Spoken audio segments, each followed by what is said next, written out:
அனைவருக்கும் வணக்கம். குரல் ஆடியோ புக் சேனலுக்கு அனைவரையும் வரவேற்கும் நான் உங்கள் பரிமளா. இருளான சுரங்கம், மர்மமான அகலிகா, காணாமல் போன தீபிகா, ஒவ்வொரு திருப்பத்திலும் புதிய அதிர்ச்சி காத்திருக்கிறது. அசையாதே ஆபத்து. ஆசிரியர் சுபா அவர்களின் பரபரப்பான மர்ம நாவல் இப்போது நமது சேனலில் கேட்டு மகிழுங்கள்.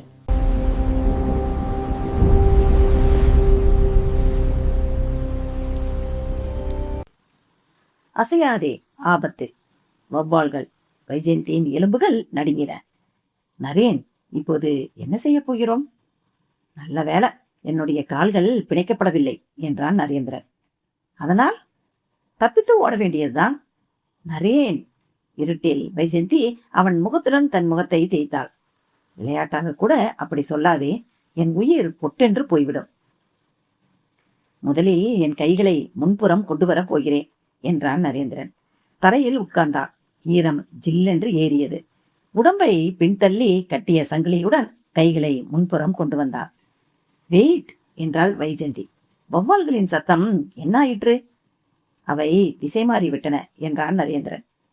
ஏற்கனவே ருசி பார்த்த வாசுகியின் உடலை தேடி அவை பறந்திருக்கும். ஆனால் எந்த நிமிடமும் அவை இங்கே வரலாம். இருட்டில் துளாவினான். வைஜெயந்தியை பிணைத்திருந்த சங்கிலியை அசைத்து பார்த்தான். கும்மிருட்டில் பார்வைக்கு ஒன்றும் புலப்படவில்லை. தடவி தடவி ஆராய்ந்ததில் சங்கிலி தரையில் ஒரு வளையத்துடன் ஒரு பூட்டால் பிணைக்கப்பட்டிருந்தது புரிந்தது. 2 கைகளாலும் அந்த சங்கிலியை பிடித்தான். சுரங்க சுவரில் காலை ஊன்றி அழுத்தி தன் உடலை பின்னுக்கு இழுத்து சங்கிலியை முழு சக்தியுடன் இழுத்து பார்த்தான். சங்கிலியின் ஒவ்வொரு வளையமும் கனமாக இருந்தது. சுத்தியில் வைத்து பெயர்த்தால் கூட சுலபத்தில் அறுந்து போகாது என்று தோன்றியது. அவனுடைய ஒவ்வொரு எலும்பும் வளைந்தது. ஒவ்வொரு நரம்பும் தெரித்தது. சங்கிலியில் எந்த தொய்வும் இல்லை. இதைவிட பரங்கி மலையை பிடித்து தள்ளுவது சுலபமாய் இருக்கும் போல இருந்தது. இழுத்த இழுப்பில் சங்கிலி வியர்வையில் வழுக்கி நரேந்திரன் சுவரில் போய் மோதி நின்றதுதான் மிச்சம். இரும்பு சங்கிலிகளின் கலிங் கலிங் என்ற ஒளி அசாதாரணமான எதிரொலிகளுடன் அவர்களை தாக்கியது. நரேந்திரனுக்கு மூச்சு திணறியது. இதயம் திட்டும் திட்டும் என்று குதித்தது. முதல் முறையாக அவனை அச்சம் பிடித்தது. இனி வெளிச்சத்தையோ வெளி உலகத்தையோ பார்க்கும் வாய்ப்பே கிடைக்கப் போவதில்லையா? உயிருடன் இந்த சுரங்கத்தில் கல்லறை அமைக்கப்பட்டு விட்டதா? சில நிமிடங்களுக்குள்ளாகவே இப்படியொரு பதைப்பும் நம்பிக்கையின்மையும் அவனை ஆட்கொண்டால் மணிக்கணக்கில் நாட்கணக்கில் அங்கே இருக்க வேண்டியிருந்தால் என்ன செய்ய போகிறான்?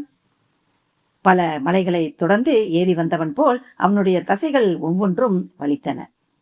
விஷ் என்று காற்றில் மறுபடி ஒலி. ஒரே ஒரு வௌவால் அவர்கள் இருந்த சுரங்கப்பாதைக்குள் பறந்து வந்தது.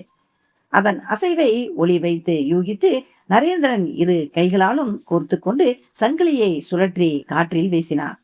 கனமான சங்கிலி விஷ் என்று காற்றை கிழித்து சுரங்க சுவரில் மோதியது. ஆனால் வௌவாலை தவறவிட்டது. வௌவால் நரேந்திரனின் தோளில் மோதியது. நரேந்திரன் திடுக்கிட்டு பின்னகர்ந்து வைஜெயந்தியின் மீது தடுக்கி விழுந்தார். விழுந்த வேகத்தில் சங்கிலியை மறுபடி சுழற்றினான். குருட்டு அதிர்ஷ்டம் என்பது இதுதானா? சங்கிலி வௌவாலை மிக சரியாக நடுக்காற்றில் சந்தித்தது. தன் மீது ஏதோ சொத்தென்று விழுந்ததும் வைஜெயந்தி பெரும் குரல் எடுத்து அலறினாள். வைஜெயந்தி, பயப்படாதே. உயிர் இருக்கும் வரை கடைசி வரை போராடுவோம். நரேந்திரன் ஒரு வௌவாலை தாக்கிய தெம்புடன் எழுந்தார். காற்றில் மறுபடியும் விஷ். இம்முறை 2 அல்லது 3 வௌவால்கள். இல்லை 4, இல்லை 6, இல்லை 8. நரேந்திரன் இருட்டில் இடைவிடாமல் சங்கிலியை சுழற்றிக் கொண்டே இருந்தான். விஷிக் ஷிக் ஷிக். சங்கிலியின் கணத்தை அப்படி சுழற்றுவது கடினமாயிருந்தது. மணிக்கட்டுகள் வலிக்க ஆரம்பித்தன. சில தைரியமான வௌவால்கள் முன்னேறி அந்த சங்கிலி சுழற்றிலும் மாட்டி தூக்கி எறியப்பட்டன. கை சற்று ஓய்ந்தது. வேகம் குறைந்தாலும் வௌவால்கள் முன்னேறிவிடும் அபாயம் இருந்தது. அப்படி ஒரு சந்தர்ப்பத்தில் சுருக்கென்று ஒரு வௌவால் அந்த வியூகத்தை தாண்டி உள்ளே வந்து நரேந்திரனின் மார்பில் மோதியது. தன்னிச்சையாக மிரட்சியில் அவன் ஓரடி பின்வாங்க கை தானாக தன் லயம் இழுக்க வௌவால்கள் படையாக முன்னே பாய்ந்தன. நரேந்திரன் சுதாரித்து மறுபடியும் சங்கிலியை சுழற்ற வைஜெயந்தி அலற ஆரம்பித்தாள். வௌவால்கள் அவளை நெருங்கிவிட்டனவா? தன் முயற்சிகள் வீணாவதை நரேந்திரன் உணர்ந்தான். தளர்ந்தான். அவ்வளவுதான், எல்லாம் முடிந்துவிட்டது. அப்படியே பின்புறம் சரிந்து விழுந்தான். 6 வௌவால்கள் அப்படியும் இப்படியும் பறந்தன.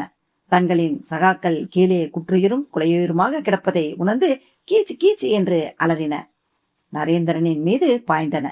இனி வழியில்லை என அவன் தளர்ந்தபோது, கைகள் ஓய்ந்து சங்கிலியை சுழற்றுவதன் வேகம் குறைந்த போது வெகு திடீரென்று அந்த வெளிச்சம்.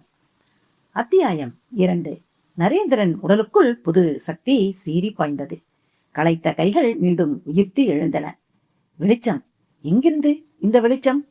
ஒரு டார்ச்சின் வட்டமான வெளிச்சம் சுரங்கத்தின் கரடுமுரடான தரையிலும் சுவரிலும் கூரையிலும் குதித்து குதித்து நடுங்கி நடுங்கி நகர்வதின் காரணமாக சிதறும் வெளிச்சம். உதவி, உதவி என்று வைஜந்தி அலறினாள். பெரிய தமிழ் குடிமகன் பரம்பரை, புரியுற மாதிரி கத்த என்று நரேந்திரன் முனகிவிட்டு தன் மீது வந்து அமர்ந்த வௌவால்களை பிடுங்கி எரிந்து கொண்டே உச்சக்குரலில் கத்தினான். Help, help! டார்ச் வட்டம் தயங்கியது. நரே என்று பதிலுக்கு ஒரு பெண் குரல் எங்கிருந்தோ ஒலித்தது. நரேன், எங்கே இருக்கிறீங்க? இங்க, இங்க என்று நரேந்திரன் எழுந்தான். சுரங்க பாதைகளுக்குள்ளும் பேட்டை பிரித்து ஒவ்வொரு சந்துக்கும் ஒரு ஜாதி பெயர் வைத்திருந்தால் இந்த மாதிரி கூப்பிடும் போது அட்ரஸ் சொல்ல வசதியாக இருக்கும். You you cut throat character. இந்த நேரத்தில் கூட குசும்புத்தனம் வேண்டுமா பேச்சில்? வருபவள் யார்? அவளுக்கு உன் பெயர் எப்படி தெரியும்? வைஜந்தியும் குமரி எழுந்தாள். ஒன்றாயிருந்த டார்ச் வெளிச்ச வட்டம் இப்போது 2ஆனது. 2 டார்ச்களின் வெளிச்சம் பிரகாசமாக பாய்ந்து நுழைய வௌவால்கள் பதறி விலகின. தங்கள் இருப்பிடம் நோக்கி பாய்ந்து பறந்தன. நரேந்திரனின் சங்கிலி சுழற்சியில் சிக்கி தாக்குண்ட 6-7 வௌவால்கள் அழுகி விழுந்த பெரிய இலைகளைப் போல கீழே கிடந்தன. அவனுடைய உடையும் வைஜந்தியின் உடையும் பல்வேறு இடங்களில் கீழ்பட்டிருந்தன. சேர்ந்து பொத்தலாகி நூலாகி தொங்கின. வௌவால்களின் ரத்தம் தெரித்து கரை படிந்திருந்தன. Madam, madam! நரேந்திரன் கூவினான். டார்ச் வெளிச்சம் வைத்து வந்தது யாராக இருக்கும்? யாராக இருந்தாலும் பக்கத்து பாதை வரை வந்து விட்டதை புரிந்து கொண்டான். மேடம், நேரா நகர்ந்து இடது பக்கம் திரும்புங்கள், அங்கேதான் நாங்கள் காத்திருக்கிறோம் என்று கத்தினான். யார் நரேன் அது? யாருக்கு தெரியும்? செத்துப்போன தீபிகாவோ வாசுகியோ ஆவியாக வருகிறார்களோ என்னவோ. வந்ததும் கால்கள் இருக்கிறதா என்று பார். டார்ச் வட்டங்கள் திரும்பின. இவர்கள் இருந்த பாதைக்குள் குதித்து நகர்ந்தன. அந்த வெளிச்சத்தில் கண்கள் கூசியது. டார்ச்சின் மறுமுனையில் இருந்தவளை பார்க்க முடியாமல் செய்தன. அந்த பெண் நரேந்திரனை நெருங்கினாள். சாரி, இடம் கண்டுபிடித்துக் கொண்டு வர கொஞ்சம் லேட்டாகிவிட்டது என்றால் இனிமையான குரல். நரேந்திரனிடம் ஒரு டார்ச்சை வழங்கினாள். நரேந்திரன் வெளிச்சத்தை அவள் பக்கம் திருப்பினான். 24-25 வயது இருக்கலாம். ஒற்றையாக பின்னலிட்டு மடித்து கட்டியிருந்தாள். சிறிய காதுகள், பெரிய கண்கள், சற்றே நசுங்கினார் போன்ற கூர்மையில்லாத மூக்கு, ஈரமான உதடுகள், வட்டமான கண்ணாடிகள் அவள் முகத்துக்கு பொருத்தமாயிருந்தன. இவ்வளவு அழகாய் இருக்கிறீர்களே, யார் நீங்கள்? நாட்டி என்று அவள் சிரித்தாள். குனிந்து உட்கார்ந்து ஒரு சாவி நுழைத்து வைஜந்தியின் காலோடு பூட்டப்பட்ட சங்கிலியை திறந்தாள். விலகினாள். வைஜந்தி கன்றுக்குட்டி போல துள்ளி எழுந்து காலை உதறிக்கொண்டாள். கைகளை கட்டியிருந்த இரும்பு சங்கிலிகள் அவிழ்க்கப்பட்டன. பாய்ந்து அந்த பெண்ணை தழுவிக்கொண்டாள். தெய்வம் அனுப்பி வைத்த தேவதை நீங்கள். தேங்க்யூ மேடம் என்றால் குரல் நடுங்க. என்னை மேடம் என்று கூப்பிடாதே, உன் வயதுதான் இருக்கும். கால்மி அகலிகா. அகலிகா? நரேந்திரன் விழிக்கென்று நிமிர்ந்தான். இடைவேளை வரை வரக்கூடாது என்று பிடிவாதமாக எழுதிவிட்டீர்களே, இந்த ஆபத்தான கட்டத்தில் அறிமுகமாக வேண்டும் என்றே காத்திருந்தீர்களா? என்னை நீ வா என்றே பேசலாம் நரேன் என்றாள் அகலிகா அவனுடைய சங்கிலியை அவிழ்த்துவிட்டு. சங்கிலி முழுவதும் அவிழ்த்தவுடன் நானும் வைஜந்தியை போல அதே முறையில் நன்றி சொல்ல வேண்டுமா? நாட்டி என்று அகலிகா சிரிக்க, யூ டட்டி ஃபிலோ, உன் வக்கர புத்திக்கு உன்னை வௌவால்களுக்கு தீனியாக போட்டிருக்க வேண்டும் என்று சீறினாள் வைஜந்தி. உங்களை பற்றிய சஸ்பென்ஸை எப்போது உடைக்கப் போகிறீர்கள் அகலிகா? உன்னை பற்றிய என்று கேளுங்கள். உன்னை பற்றிய சஸ்பென்ஸ் எக்ஸ்ட்ரா? என் பின்னாலேயே நடந்து வாருங்கள். டார்ச்சை மறந்து போய் கூட அணைத்து விடாதீர்கள். இங்கே இருக்கும் வௌவால்கள் வெளிச்சத்தை கண்டு மட்டும்தான் பயப்படுகின்றன. படு மோசமான வௌவால்கள். ஆமாம், பாவம். வாசுகி காசுக்கு ஆசைப்பட்டு தீபிகாவாக நடித்தாள்.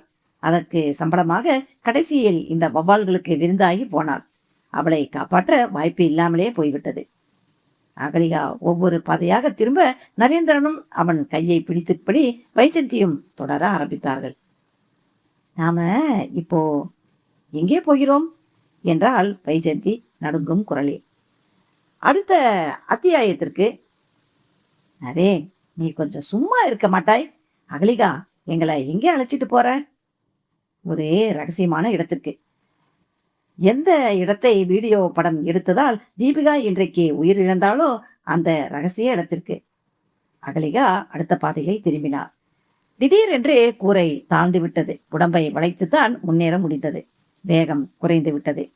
டார்ச் வெளிச்சத்தில் சுரங்கத்தின் எல்லா பாதைகளும் ஒரே போல இருக்க நரேந்திரன் குழம்பினார். அடுத்த திருப்பத்தில் பாதை இன்னும் குறுகி கூரை மிக தாழ்ந்து விட்டது. இங்கே ஊர்ந்துதான் நகர வேண்டும். கவனமாக வாருங்கள். சில சமயம் பாம்புகள் குறுக்கிடுவதுண்டு என்றாள் அகலிகா. என்னது, பாம்புகளா? வைஜந்தி நின்று விட்டாள். நிற்காதே, நின்றால்தான் மேலே இருந்து விழும் என்றாள் அகலிகா. நகர்ந்து கொண்டே இருந்தால் சீக்கிரம் வெளியே போய்விடலாம். இது என்ன, இரும்பு சுரங்கமா அல்லது விட்லாச்சாரியா படமா? வௌவால், பாம்பு, அடுத்தது என்ன, புலியா? நரேன், ஏற்கனவே நான் பயந்திருக்கிறேன். நாம எங்க போகிறோம் அகலிகா? ஏற்கனவே சொன்னேன், ரகசிய இடத்திற்கு என்று. அகலிகா பூமியில் உருதுதான் நகர்ந்தாள். 6 அடி தூரம் நகர்ந்ததும் மறுபடியும் பாதை பெரிதானது. முழங்கால் இட்டு அப்புறம் எழுந்து நின்றே நடக்க முடிந்தது. குகை ஒரு முடிவுக்கு வந்துவிட்டது என்று அறிவிப்பது போல ஒரு இரும்பு சதுரம், அதனுள் காத்திருக்கும் ஒரு லிப்ட் தூக்கி. கம். லிப்டின் கதவை திறந்தாள் அகலிகா. அவர்களை அனுமதித்து கதவை மூடி சுவிட்சை அழுத்தினார். லிப்ட் மெல்ல உயர்ந்தது. லிப்டினுள் இருக்கும் கண்ணாடியில் தன்னை பார்த்து கொண்டான் நரேந்திரன். உதடுகளை பிரிக்கினான். ரயிலில் பிச்சை எடுக்கையில் நாய் துரத்தி கடித்தது போல் இருக்கிறேன். நானும் என்றாள் வைஜந்தி. லிப்ட் நிறுத்தத்திற்கு வந்தது. சைக்கிளையே அவர்களை நிறுத்திவிட்டு அகலிகா மட்டும் முதலில் வெளியே போனார். திருப்தியுற்றதும் வெல்கம் டு ஹெல் என்று லிப்ட் கதவை திறந்தாள். அத்தியாயம் 3. அது ஒரு நீண்ட ஹால். சுரங்கமும் அதனுள் இருந்த இருட்டும் பழகி போயிருந்த கண்களுக்கு திடீரென்ற அந்த வெளிச்சம் கூட அதிகமாக இருந்தது. ஹாலின் மையத்தில் வட்டமான ஒரு மேஜை, அதில் 2 கம்ப்யூட்டர்கள், ஹாலின் நீளமான சுவரை ஒட்டி நீளமான மேஜை. அந்த மேஜையில் ஒரு கல்லூரியின் பரிசோதனை சாலை போல கண்ணாடி குடுவைகள், பிப்பட்கள், பியூரட்கள். இதென்ன, ஆராய்ச்சி கூடமா? வைஜந்தி கேட்டாள். ஆராய்ச்சி கூடம் இல்லை, ஆபத்தான இடம் என்று குரலை தலைத்து கொண்டு சொன்னான் அகலிகா. இங்கே சில மூலப்பொருட்கள் கலக்கப்படுகின்றன, காய்ச்சப்படுகின்றன, வடிகட்டப்படுகின்றன.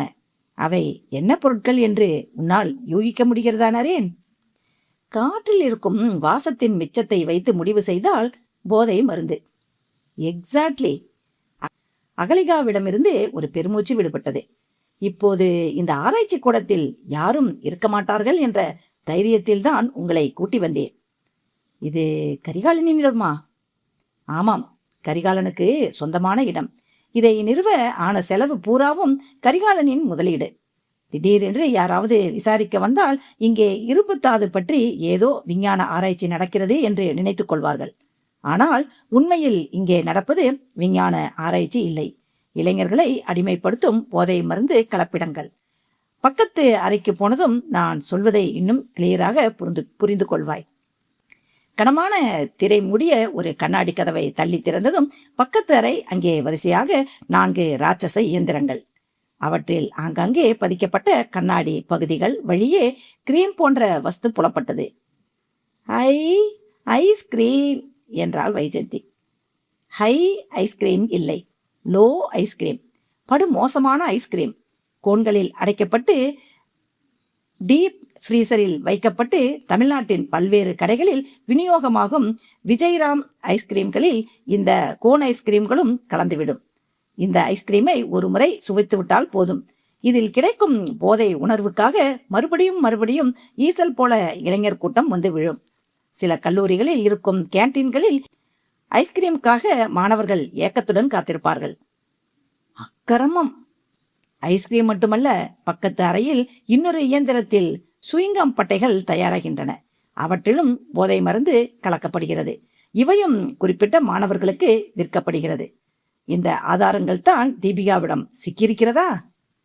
ஆமாம், அவளை எனக்கு நெருக்கமாக பழக்கம் கிடையாது. ஆனால் அவள் நேர்மையான பத்திரிகை நிருபர் என்று எனக்கு தெரியும்.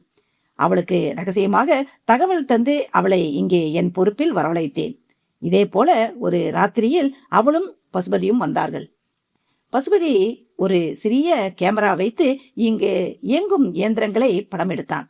போதை மருந்துகளின் மூலம் பொருட்கள் எந்தெந்த நாடுகளிலிருந்து தருவிக்கப்படுகின்றன, எந்தெந்த இடங்களுக்கு விற்பனைக்கு போகின்றன என்ற விவரங்களை சேகரிக்கும் வரை அந்த வீடியோ கேசட்டை தீபிகா தன் அக்காவிடம் கொடுத்து வைத்தாள். ஆனால் அகலிகா பக்கத்து அறையை திறந்து காட்டினாள். வரிசையாக அடுக்கி வைக்கப்பட்டிருந்த சுயிங்கம் பேக்கெட்டுகளை பார்த்ததும் நரேந்திரன் அதிர்ந்தான்.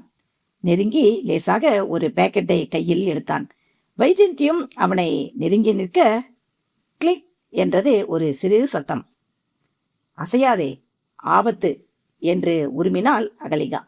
அவள் கையில் ஒரு சிறு 22 ரிவால்வர். ரிவால்வர் நரேந்திரனின் நெஞ்சை குறிபார்த்தது. நரேந்திரன் அதிர்ந்தான். அகலிகாவின் முகத்தில் இருந்த நட்பு விலகி திடீரென்று முளைத்த காழ்ப்பு அவனை ஆச்சரியப்படுத்தியது. பூரண வெறுப்பும் கோபமும் அவள் கண்களில் கூத்தாடின. கைகளை மெல்ல உயர்த்தினாள்.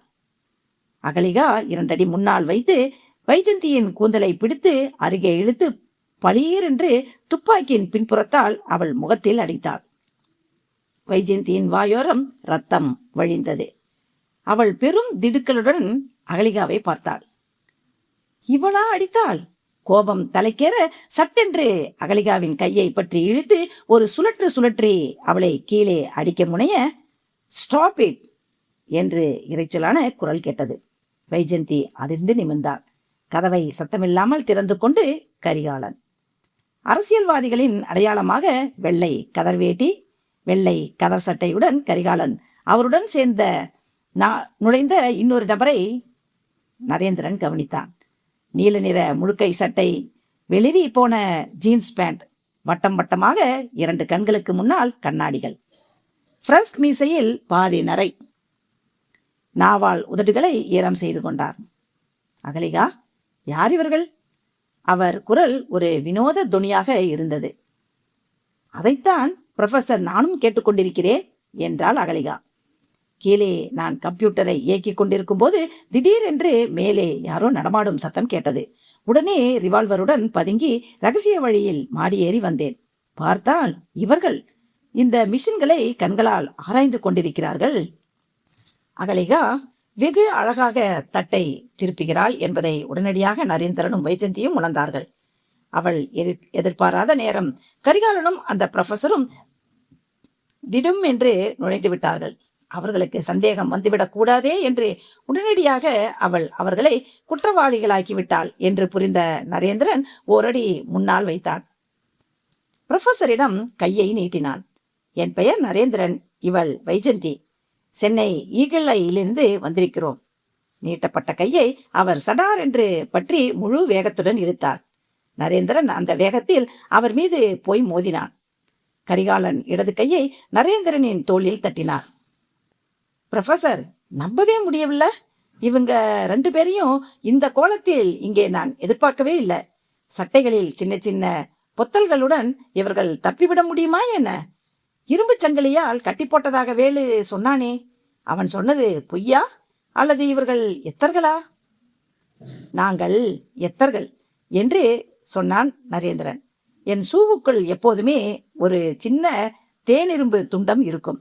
அதை வைத்து எப்பேற்பட்ட பூட்டையும் திறக்க முடியும் என்பதை முன்னாலேயே உங்களிடம் சொல்லியிருந்தால் சூவை கலற்றி அதையும் பிடுங்கி போயிருப்பீர்கள். அந்த மாஸ்டர் சாவியை வைத்து பூட்டை திறந்து சங்கிலியை கலற்றி வௌவால்களை விரட்டி சுரங்கப்பாதையின் வழி கண்டுபிடித்து அப்படி இப்படி என்று முட்டி மோதி வெளியே வந்தால் இந்த கட்டிடத்திற்குள் இருந்தோம். ஐஸ்கிரீமும் சுயங்கமும் இங்கே தயாராகிறது போலிருக்கிறது. வைஜந்திக்கு ஐஸ்கிரீம் என்றால் உயிர், எனக்கு சுயங்கம் என்றால் வாழ்க்கை. யூ ராஸ்கல்ஸ் என்று அகலிகா அவர்கள் மீது பாய்ந்தாள். மிஸ், உங்கள் பெயர் வித்தியாசமாக இருக்கிறது. அகலிகா என்பது அழகான பெயர் என்றான் நரேந்திரன். புரொஃபசர், எங்கள் பெயர்களை கேட்டீர்களே, நீங்கள் யார் என்று எங்களுக்கு அறிமுகம் செய்து வைப்பதுதானே நாகரிகம் என்றாள் Vyjayanthi. I am professor Ponnarasan. என்னுடைய திறமைகள் தான் நீங்கள் இங்கே பார்க்கும் மிஷின்கள். உனக்கு ஐஸ்கிரீம் பிடிக்கும் என்றாய், நரேனுக்கு சுயங்கம் என்றால் உயிர் என்றான். அதில் கலக்கும் மூலப்பொருட்களை உங்கள் இருவருக்கும் இப்போது வழங்கப் போகிறேன். அகலிகா, ஊசியில் நம் மருந்தை ஏற்றி வா. ஆளுக்கு ஒரு டோஸ் போடுவோம். அப்புறம் மேகத்தில் மிதப்பது போல இருக்கும், கடலில் நீந்துவது போல இருக்கும், காற்றில் பறப்பது போல இருக்கும். வௌவால்கள் வந்தால் கூட மிரள மாட்டீர்கள், சந்தோஷமாய் வரவேற்பீர்கள். அவை உங்களை கொத்தி தின்னும்போது உடம்பில் ஒரு பரவசம் இருக்கும். செய்யுங்கள் புரொஃபசர் என்றான் கரிகாலன். ஏற்கனவே அந்த வௌவால்கள் ஏமாற்றமாகி என்னை 7 தலைமுறைக்கும் சாபம் கொடுத்திருக்கும். இவர்களை மறுபடி காணிக்கையாக தந்தால்தான் அவை சமாதானமாகும். அகலிகா விரிப்பாக நடந்து பக்கத்து அறைக்கு போனாள். திரும்பி வரும்போது 2 கைகளிலும் மருத்துவ ஊசிகள், ஊசிகளில் மஞ்சள் நிறவத்தில் திரவம்.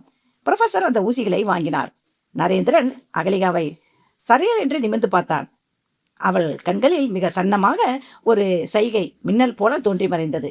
நரேந்திரனும் வைஜந்தியும் ஊசிகளுக்கு பயந்தவர்களைப் போல பின்வாங்க ஆராய்ச்சி மேஜையில் முட்டி நின்றனர். புரொஃபசர் பொன்னரசன் ஒவ்வொரு ஊசியாக செலுத்தினார். செலுத்திய சில வினாடிகளில் நரேந்திரனின் உதடுகள் கோணிக்கொண்டன. ஒரு வினோதமான சிரிப்பு அவனிடமிருந்து புறப்பட்டது. வைஜந்தி அவன் மீது விழுந்து பொங்கி சிரித்தாள். புரொஃபசர், மருந்து ரொம்ப வேகமாக வேலை செய்கிறது என்றார் கரிகாலன் ஆச்சரியம் காட்டி. முதல் தடவை அல்லவா, அப்படித்தான் இருக்கும் என்றார் புரொஃபசர். அகலிகா, நீயும் ராகேஷும் இவர்களை மறுபடியும் சுரங்கத்தில் கொண்டு போய் தள்ளுங்கள். இன்னொரு முறை இவர்களை நான் பார்க்க விரும்பவில்லை. இந்த முறை சுவுக்குள் ஜட்டிக்குள் என்று எங்கேயாவது ஆயுதங்களை பதுக்கி வைத்திருந்தால் அவற்றை விலக்கிவிட்டு விட்டெறியுங்கள். கரிகாலன் புரொஃபசர் தோளில் கை போட்டு அந்த அறையிலிருந்து விலகினார்.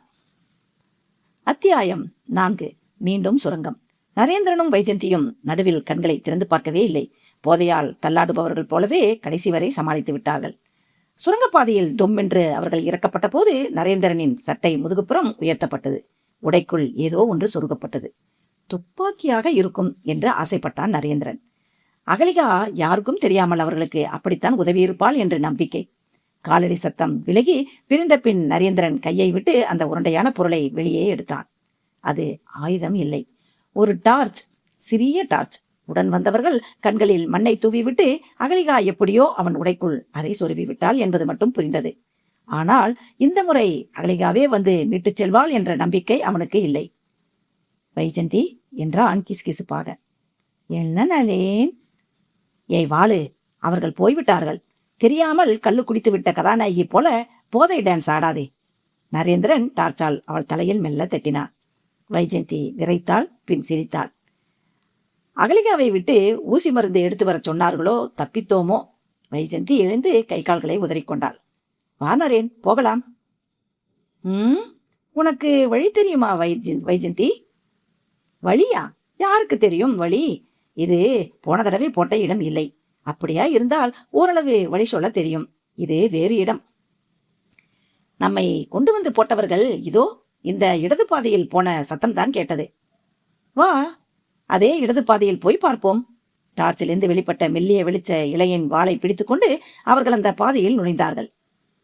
ஹிஸ் என்று தூரத்தில் வௌவால்களின் சத்தம் கேட்டது. டார்ச்சில் வெளிச்சம் இருக்கும் வரை அவை தொந்தரவு செய்யாது. அதற்குள் வெளியே போகும் பாதையை கண்டுபிடித்தாக வேண்டும். வைஜந்தி, இதை பொறுக்கிக்கொள். எதை? இந்த கல்லையா? ஆமாம், கையில் கிடைக்கும் சிறு சிறு கற்களை எல்லாம் சேகரித்து உன் துப்பட்டாவில் மூட்டை கட்டிவை. நம்மிடம் வேறு ஆயுதம் கிடையாது. வைஜந்தியின் துணையில் ஒவ்வொன்றாக கற்கள் சேர்ந்தன. கற்களை பொறுக்க அவள் குனிய டார்ச் வெளிச்சத்தை கீழ் நோக்கி பாய்ச்சியிருந்தான் நரேந்திரன். திடீரென்று காற்றில் விஷ் என்று ஒரு சத்தம். நரேந்திரனின் தலையை குறிவைத்து ஒரு வௌவால் சீறி பாய்ந்து வந்தது. மிக கடைசி தருணத்தில் நரேந்திரன் உஷாராகி சரேல் என குனிந்தான். தன்னிச்சையாக ரிஃப்ளெக்ஸின் வேகத்தில் டார்ச்சை சுழற்றி காற்றை கிழித்தான். அவனுடைய வேகம் அபாரமாயிருந்தது. சொத்தக் என்று ஒரு சத்தம். சிறிய டார்ச்சாக இருந்த போதிலும் வௌவாலின் முகம் டார்ச்சின் வீச்சில் சிக்கியது. அது துடித்து கீழே விழுந்தது. மை காட், எவ்வளோ பெரிய வௌவால்! வைஜெயந்தி நெஞ்சை பிடித்துக் கொண்டாள். நரேந்திரன் குனிந்து அதன் அகலமான ஜவ்வு சிறகை நுனியில் பற்றி தூக்கினான், வீசி எறிந்தான். வௌவால் போய் விழுந்த அடுத்த கணம் மற்ற வௌவால்களால் அது கொத்தி போகப்பட்டது. நரேன், 100 கணக்கில் வௌவால்கள் இருக்கின்றன. வைஜெயந்தியின் குரல் நடுங்கியது. நகரு, வேகமாக இந்த இடத்தை காலி செய்வோம். நரேந்திரன் பதறினான். வைஜெயந்தி திடீரென்று அலறினாள். எதனாலோ தாக்கப்பட்டவள் போல முன்புறம் கவிழ்ந்து விழுந்தாள். அவள் முதுகில் ஒரு வௌவால். அவள் உடைகளை தன் கூரிய நகங்களால் பற்றி அது தொங்கிக் கொண்டிருந்தது. நரேந்திரன் டார்ச்சை ஆயுதமாக்கி அதன் உச்சந்தலையில் விருட்டென்று தாக்கினான். இடது கையால் அதன் சிறகுகளை பற்றி கிழிப்பது போல கிழித்தான். பயம் அவனுள் அதீத வன்முறையாக சுரந்தது. வௌவால் முரண்டு பிடிக்க டார்ச்சை பற்களில் கடித்து பிடித்து கொண்டான். 2 கைகளாலும் வௌவாலின் 2 சிறகுகளையும் பற்றி வேட்டியை கிழிப்பது போல கிழித்தான். அதன் கழுத்து எலும்பை 2 விரல்களால் கிடுக்கி போட்டு அழுத்தி திரியினான். அதை வீசி எறிந்தான். வைஜெயந்தியை அள்ளி தூக்கினான். கமான், டார்ச்சில் வெளிச்சம் குறைய ஆரம்பித்து விட்டது. அது மொத்தமாய் நின்று போகும் முன் எவ்வளவு தூரம் ஓட முடியுமோ அவ்வளவு தூரம் ஓடிவிடுவோம். நரேந்திரன் மூச்சு பெரும் ஒளியுடன் வெளிப்பட்டது. நரேன், பால்ராஜ இங்கே அழைத்து வர வேண்டும். முதலில் நாம் வெளியே போக வேண்டும். நரேந்திரன் அவள் கையை பிடித்து தரதரவென்று இழுத்து கொண்டு நடக்கலானான். நரேன், இந்த இடத்தில் தானே திரும்ப வேண்டும். யாருக்கு தெரியும்? ஜெய் ஆஞ்சநேயா, திரும்பு. திரும்பினார்கள். சுரங்க குகையின் கூரையில் தொங்கவிட்ட வாழைப்பூக்களைப் போல வௌவால்கள். 6, 10. வைஜெயந்தி, நிச்சயம் இந்த பாதை இல்லை. நரேந்திரன் அவள் கையை பற்றி இழுத்தான். கற்களை போட்டு கட்டிய அவள் துப்பட்டா துணியை கையில் வாங்கி கொண்டான். வைஜெயந்தி, டார்ச்சை நீ காட்டு. இந்த ஆயுதம் என்னிடம் இருக்கட்டும். அடுத்த பாதையை தேர்ந்தெடுத்து அதில் வேகமாக நடந்தனர். டார்ச் வெளிச்சம் மங்களாகி மஞ்சளாகி விட்டது. நரேந்திரனின் வாட்சில் ரேடியம் பதித்த முட்கள் நேரம் நள்ளிரவு தாண்டி 2 மணி நேரங்கள் ஆகிவிட்டதை தெரிவித்தன. திடீரென்று வைஜெயந்தி நின்றாள். நரேந்திரனின் கைப்பிடித்து நிறுத்தினாள். நரேன், இது சரியான வழியாக இருக்க முடியாது. ஏன்? இந்த பாதை கீழே போகிறது. நாம் மேலே போக வேண்டியவர்கள். You are right. திரும்பு.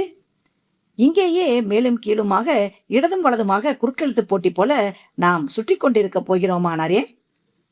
தைரியத்தை கைவிடாதே. அதற்கு நேர் எதிர்பாதையில் இப்போது நகர்ந்தார்கள். சிறிது தூரம் போனதும் அதிர்ந்து நின்றார்கள். அது ஒரு மொட்டை பாதை. ஒரு பெரிய பாறையில் போய் முடிந்திருந்தது. அத்தியாயம் 5. நரேன். வைஜெயந்தி அவன் கையை எடுத்து அணைத்து கொண்டாள். எனக்கு ரொம்ப பயமா இருக்குது நரேன். இருக்கட்டும் நரேன். பயமா இருக்கும்போதுதான் நீ பிகு பண்ணாம கூடவே ஒட்டி கொண்டு வருகிறாய். பாரு, இங்கே இருக்கும் இருதய துடிப்பு இங்க கேக்குது. ஏ யூ பிளடி பிக், பர்மிஷன் இல்லாமல் அங்கெல்லாம் தொடாத. நீ ரொம்ப மோசம். That's good. நரேந்திரன் அவள் இடுப்பை சுற்றி வளைத்து தன்னோடு அணைத்து கொண்டான். நாம் இருவரும் சேர்ந்து வெளியே போகும் வழியை கண்டுபிடிக்கப் போகிறோம். கமான். வந்த பாதையில் திரும்பி வேறு பாதையில் நுழைந்தார்கள். வைஜெயந்தி நரேந்திரனுடன் தீட்டிக்கொண்டு நடந்தாள். வைஜெயந்தி, ஒரு ஜோக் சொல்லட்டுமா? நல்ல நேரம் பார்த்தாய். எனக்கென்னவோ உயிரோடு பூமிக்கடியில் சமாதி வைக்கப்பட்டது போல் இருக்கிறது. இப்போது போய் உனக்கு ஜோக்கா? ஆப்பிரிக்காவில் ஒரு ஊரு. அங்கே அத்தனை பேரும் கருப்பர்கள். பாதிரியார் மட்டும் வெள்ளைக்காரர். இந்த ஜோக்கை ஏற்கனவே நான் படித்திருக்கிறேன். ப்ளீஸ், சொல்லி முடித்து விடுகிறேன். நரேந்திரன் தொடர்ந்தான். அந்த கிராமத்தில் ஒரு நாள் பாதிரியாரை தேடி ஒரு குடியானவன் வந்தான். மண்டியிட்டான். ஐயா, எனக்கு ஒரு பிரச்சனை. நீங்கள் தான் தீர்த்து வைக்க வேண்டும். நானும் கருப்பு, என் மனைவியும் படு கருப்பு. அவளுக்கு ஒரு குழந்தை பிறந்திருக்கிறது. அது சக்கச்சவேல் என்று உங்கள் நிறத்தில் பிறந்திருக்கிறது. என் மனைவி துரோகம் செய்துவிட்டாளோ என்று எனக்கு சந்தேகம் என்றான் அவன். பாதிரியாருக்கு அவனுடைய சந்தேகமெல்லாம் அவர் மீதுதான் என்று புரிந்தது. தம்பி, அதோ பார் அந்த ஆட்டு மந்தையை. அத்தனை ஆடுகளும் வெள்ளையாக இருக்க ஒரே ஒரு குட்டி மட்டும் கருப்பாக இல்லையா? எல்லாம் கடவுள் செயல் என்றார். குடியானவன் தொபேல் என்று அவர் காலில் விழுந்தான். சாமி, கண்டுபிடித்து விட்டீர்களா? நீங்கள் செய்ததை நானும் வெளியில் சொல்லவில்லை. நான் செய்ததை நீங்களும் வெளியில் சொல்லாதீர்கள் என்றான். நரேன், நான் சிரிக்கிற மூட்ல இல்ல. சோகமாய் இருந்தால் வழி திறக்கும் என்று யார் சொன்னார்கள்? 1 மணி நேரத்துக்கு மேலாக நாம் சுற்றி கொண்டிருக்கிறோம். டார்ச்சில் வெளிச்சம் குறைந்து கொண்டே வருகிறது. பாதை வளைந்து குழாய் போல மேலேறியது. பாதை மேலே ஏறுது பாரு என்றான் நரேந்திரன் சந்தோஷமாக. திடீர்க்கென்று டார்ச் அணைந்து போனது.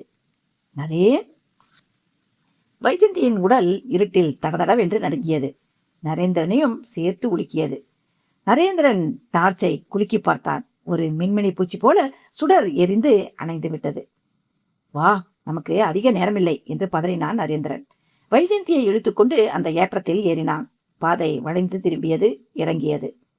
மறுபடியும் இறக்கம் என்றாள் வைஜந்தி. அவள் குரல்தான் கேட்டது. கும்மிரட்டில் ஒருவரை ஒருவர் பார்த்து கொள்ளக்கூட முடியவில்லை. நரேந்திரனின் வாட்சில் இருந்த வெளிச்ச முட்கள் அந்த இருட்டில் பளீரென்று பச்சையாக விழுந்தன. இரக்கத்தில் அவர்களது முயற்சி இல்லாமல் உடல் பாரமே தள்ளி இழுத்து போனது. இருவருமாக உருண்டார்கள். 4-5 குட்டிக்கரணங்களுக்கு பிறகு உடல் மண் குவியல் மீது மோதியது. வைஜந்தி, இந்த இடத்தில் காற்று குளுமையாக இருக்கிறது. நாற்றமில்லாமல் இருக்கிறது. பக்கத்தில் தான் எங்கோ வழி இருக்கிறது. கையூன்றி எழுந்தார்கள். எதிர்ப்புறம் ஏற்றத்தில் ஏறினார்கள். திடீரென்று காற்றில் ஷ் என்று ஒரு வழி. வைஜந்தியை சுவரோடு சாய்த்து அவளை மூடி மறைத்து நின்று கொண்டான் நரேந்திரன். கற்களை போட்டு ஆயுதமாக்கி இருந்த அவள் துப்பட்டாவை காற்றில் வேகமாக சுழற்றினான். இடதும் வலதுமாக சுழற்றியபடியே இருட்டில் வைஜந்தியை இழுத்துக்கொண்டு ஏற்றத்தில் ஏறலானான். கற்களால் கட்டப்பட்ட சிறு மூட்டையின் வீச்சு பாதையில் எதிர்பட்ட 1-2 வவ்வால்கள் கீச்சு கீச்சு என்று அலறிக்கொண்டு கீழே விழுந்தன. வீச்சிலிருந்து தப்பித்த 1-2 வவ்வால்கள் அவர்களுடைய உடையை கவ்வி இழுத்துவிட்டு போயின. ஏற்றத்தின் குறிப்பிட்ட ஒரு பகுதியில் குபீர் என்று வெளிக்காற்று வீசியது. உள்ளே இருந்த இருட்டை விட குறைவான ஒரு சாம்பல் கலந்த கருமை தெரிந்தது. நரேந்திரன் வைஜந்தியை தரதரவென்று இழுத்தான். காற்றில் திடீரென்று ஷ் என்ற சத்தம் பல பெருமடங்காக பெருகியது. இதற்கு முன்னால் இந்த பாதையில் வவ்வால்கள் வராமல் இருந்திருக்கலாம். இப்போது நம்மை மோப்பம் பிடித்து இங்கேயும் நுழைந்து விட்டன. 100கணக்கான வவ்வால்கள் துரத்துகின்றன என்றான் நரேந்திரன் அச்சம் குரலை அழுத்த. வைஜந்தியின் மூச்சு வேகம் பிடித்தது. நரேந்திரனுக்கும் மூச்சு திணறியது. கண்ணுக்கு தெரிந்த சிறு வெளிச்சம் நோக்கி இருவரும் விரைந்தனர். நரேந்திரன் அவ்வப்போது நின்று கையில் இருந்த கற்களின் மூட்டையை இருட்டில் சுழற்றி வவ்வால்களை காயப்படுத்தினான். இருட்டில் முட்டியும் மோதியும் கடைசியாக அந்த சிறு வெளிச்ச முக்கோணத்தை அடைந்தார்கள். பின்னால் சுழல் காற்று வீசுவது போல ரெக்கைகளால் படபடத்துக் கொண்டு வவ்வால்கள் அந்த முக்கோணத்தை அடைந்து விட்டதும் நரேந்திரன் அதனுள் கையை செலுத்தினான். கனமான ஒரு மரப்பெட்டி போல் கையில் சொரசொரவென்று தென்பட்டது. கிடைத்த இடைவெளியில் கையை நுழைத்து முழு பலத்துடன் பெட்டியை தூக்கினான். வழியை அடைத்து வைத்திருந்த பெட்டி நகர்ந்து ஒரு ஆள் நுழையும் அளவு உருவானது. வைஜந்தியை பிடித்து உள்ளே தள்ளினான். அடுத்து அவனும் தடுமாறி நுழைந்தான். பாதி உடல் உள்ளே நுழைந்த நிலையில் கால்களை தாக்க வவ்வால்கள் முனைந்தன. நரேந்திரன் கால்களை பலமாக உதறினான். மரப்பெட்டியை உத்தி தள்ளிக்கொண்டு உள்ளே விழுந்தான். அது ஒரு சாதாரணமான குகையறையாக இருந்தது. எங்கிருந்தோ வெளிச்சம் கசிந்து அந்த அறையின் மரப்பெட்டிகள் அடுக்கடுக்காக நிற்பது தெரிந்தது. இந்த பெட்டிகளை நகர்த்தி முதலில் அந்த இடைவெளியை மூடுவோம். ஏற்கனவே அவற்றுக்கு புதிய ஏரியாவாக அறிமுகப்படுத்தி இருக்கிறோம். வவ்வால்கள் இங்கேயும் நுழைந்து விட்டால் அவ்வளவுதான். பெட்டிகள் ஒவ்வொன்றாக இழுத்து ஒன்றன் மீது ஒன்றாக நகர்த்தி அந்த இடைவெளியை மூடும் முன் 4 வவ்வால்கள் உள்ளே நுழைந்து விட்டன. படபடவென்று சிறகடித்து வைஜந்தியை தாக்க ஒன்று நெருங்க நரேந்திரன் வீசிய துணி மூட்டை அதன் மோதி எரிந்தது. இன்னொன்றை நரேந்திரன் தோளிலிருந்து பிடுங்கி எறிய வேண்டியிருந்தது. மீதி 2டன் போராடி அவற்றை கீழே தள்ளி 4 வவ்வால்களையும் அடக்கிய பின்னரும் நரேந்திரனின் உடம்பு நடுங்கிக் கொண்டிருந்தது. வைஜந்தி ஒரு கள்ளிப்பட்டியில் தளர்ந்து உட்கார்ந்து விட்டாள். நரேந்திரன் ஹா என்று தரையில் உட்கார்ந்தான். வௌவால்கள் என்னை மரண பயத்தின் விளிம்பு வரை அழைத்து போயின என்றான் நரேந்திரன். இங்கிருந்து வெளியே போக வழி இருக்கிறதா நரேன்? கண்டுபிடிப்போம். முதலில் சற்று ஓய்வு, அப்புறம் இந்த பெட்டிகளில் என்ன இருக்கிறது என்று பார்ப்போம். ஒவ்வொரு வினாடியின் டிக் டிக்கும் அந்த அமைதியின் கணீர் கணீர் என்று கேட்டது. வௌவால்கள் அடுக்கப்பட்ட பெட்டிகளுக்கு மறுபுறம் மோதி பார்த்து திரும்பும் ஒளி. நரேந்திரன் களைத்து படுத்து மூச்சை சீராக்கினான். உடம்பில் சக்தி மறுபடியும் ஊறியதும் எழுந்தான். கைகளால் அந்த பெட்டிகளை துளாவி சற்று தளர்வாய் இருந்த பெட்டியின் மூடியை கைவிட்டு பெயர்த்து வாசம் அவனுக்கு புரிந்தது. சந்தேகத்துக்கு தொட்டு தடவி பார்த்ததும் தெளிவாக புரிந்து போயிற்று. போதை மருந்து. போதை மருந்தை அடக்கி வைக்கும் குடோன் பகுதியா இது? பாலடைந்த சுரங்கம் என்று நிராகரிக்கப்பட்ட பகுதியில் மூடப்பட்ட ஒரு சுரங்கத்தை இந்த நடவடிக்கைகளுக்காக தேர்ந்தெடுத்த கரிகாலன் படு புத்திசாலியாக இருக்க வேண்டும்.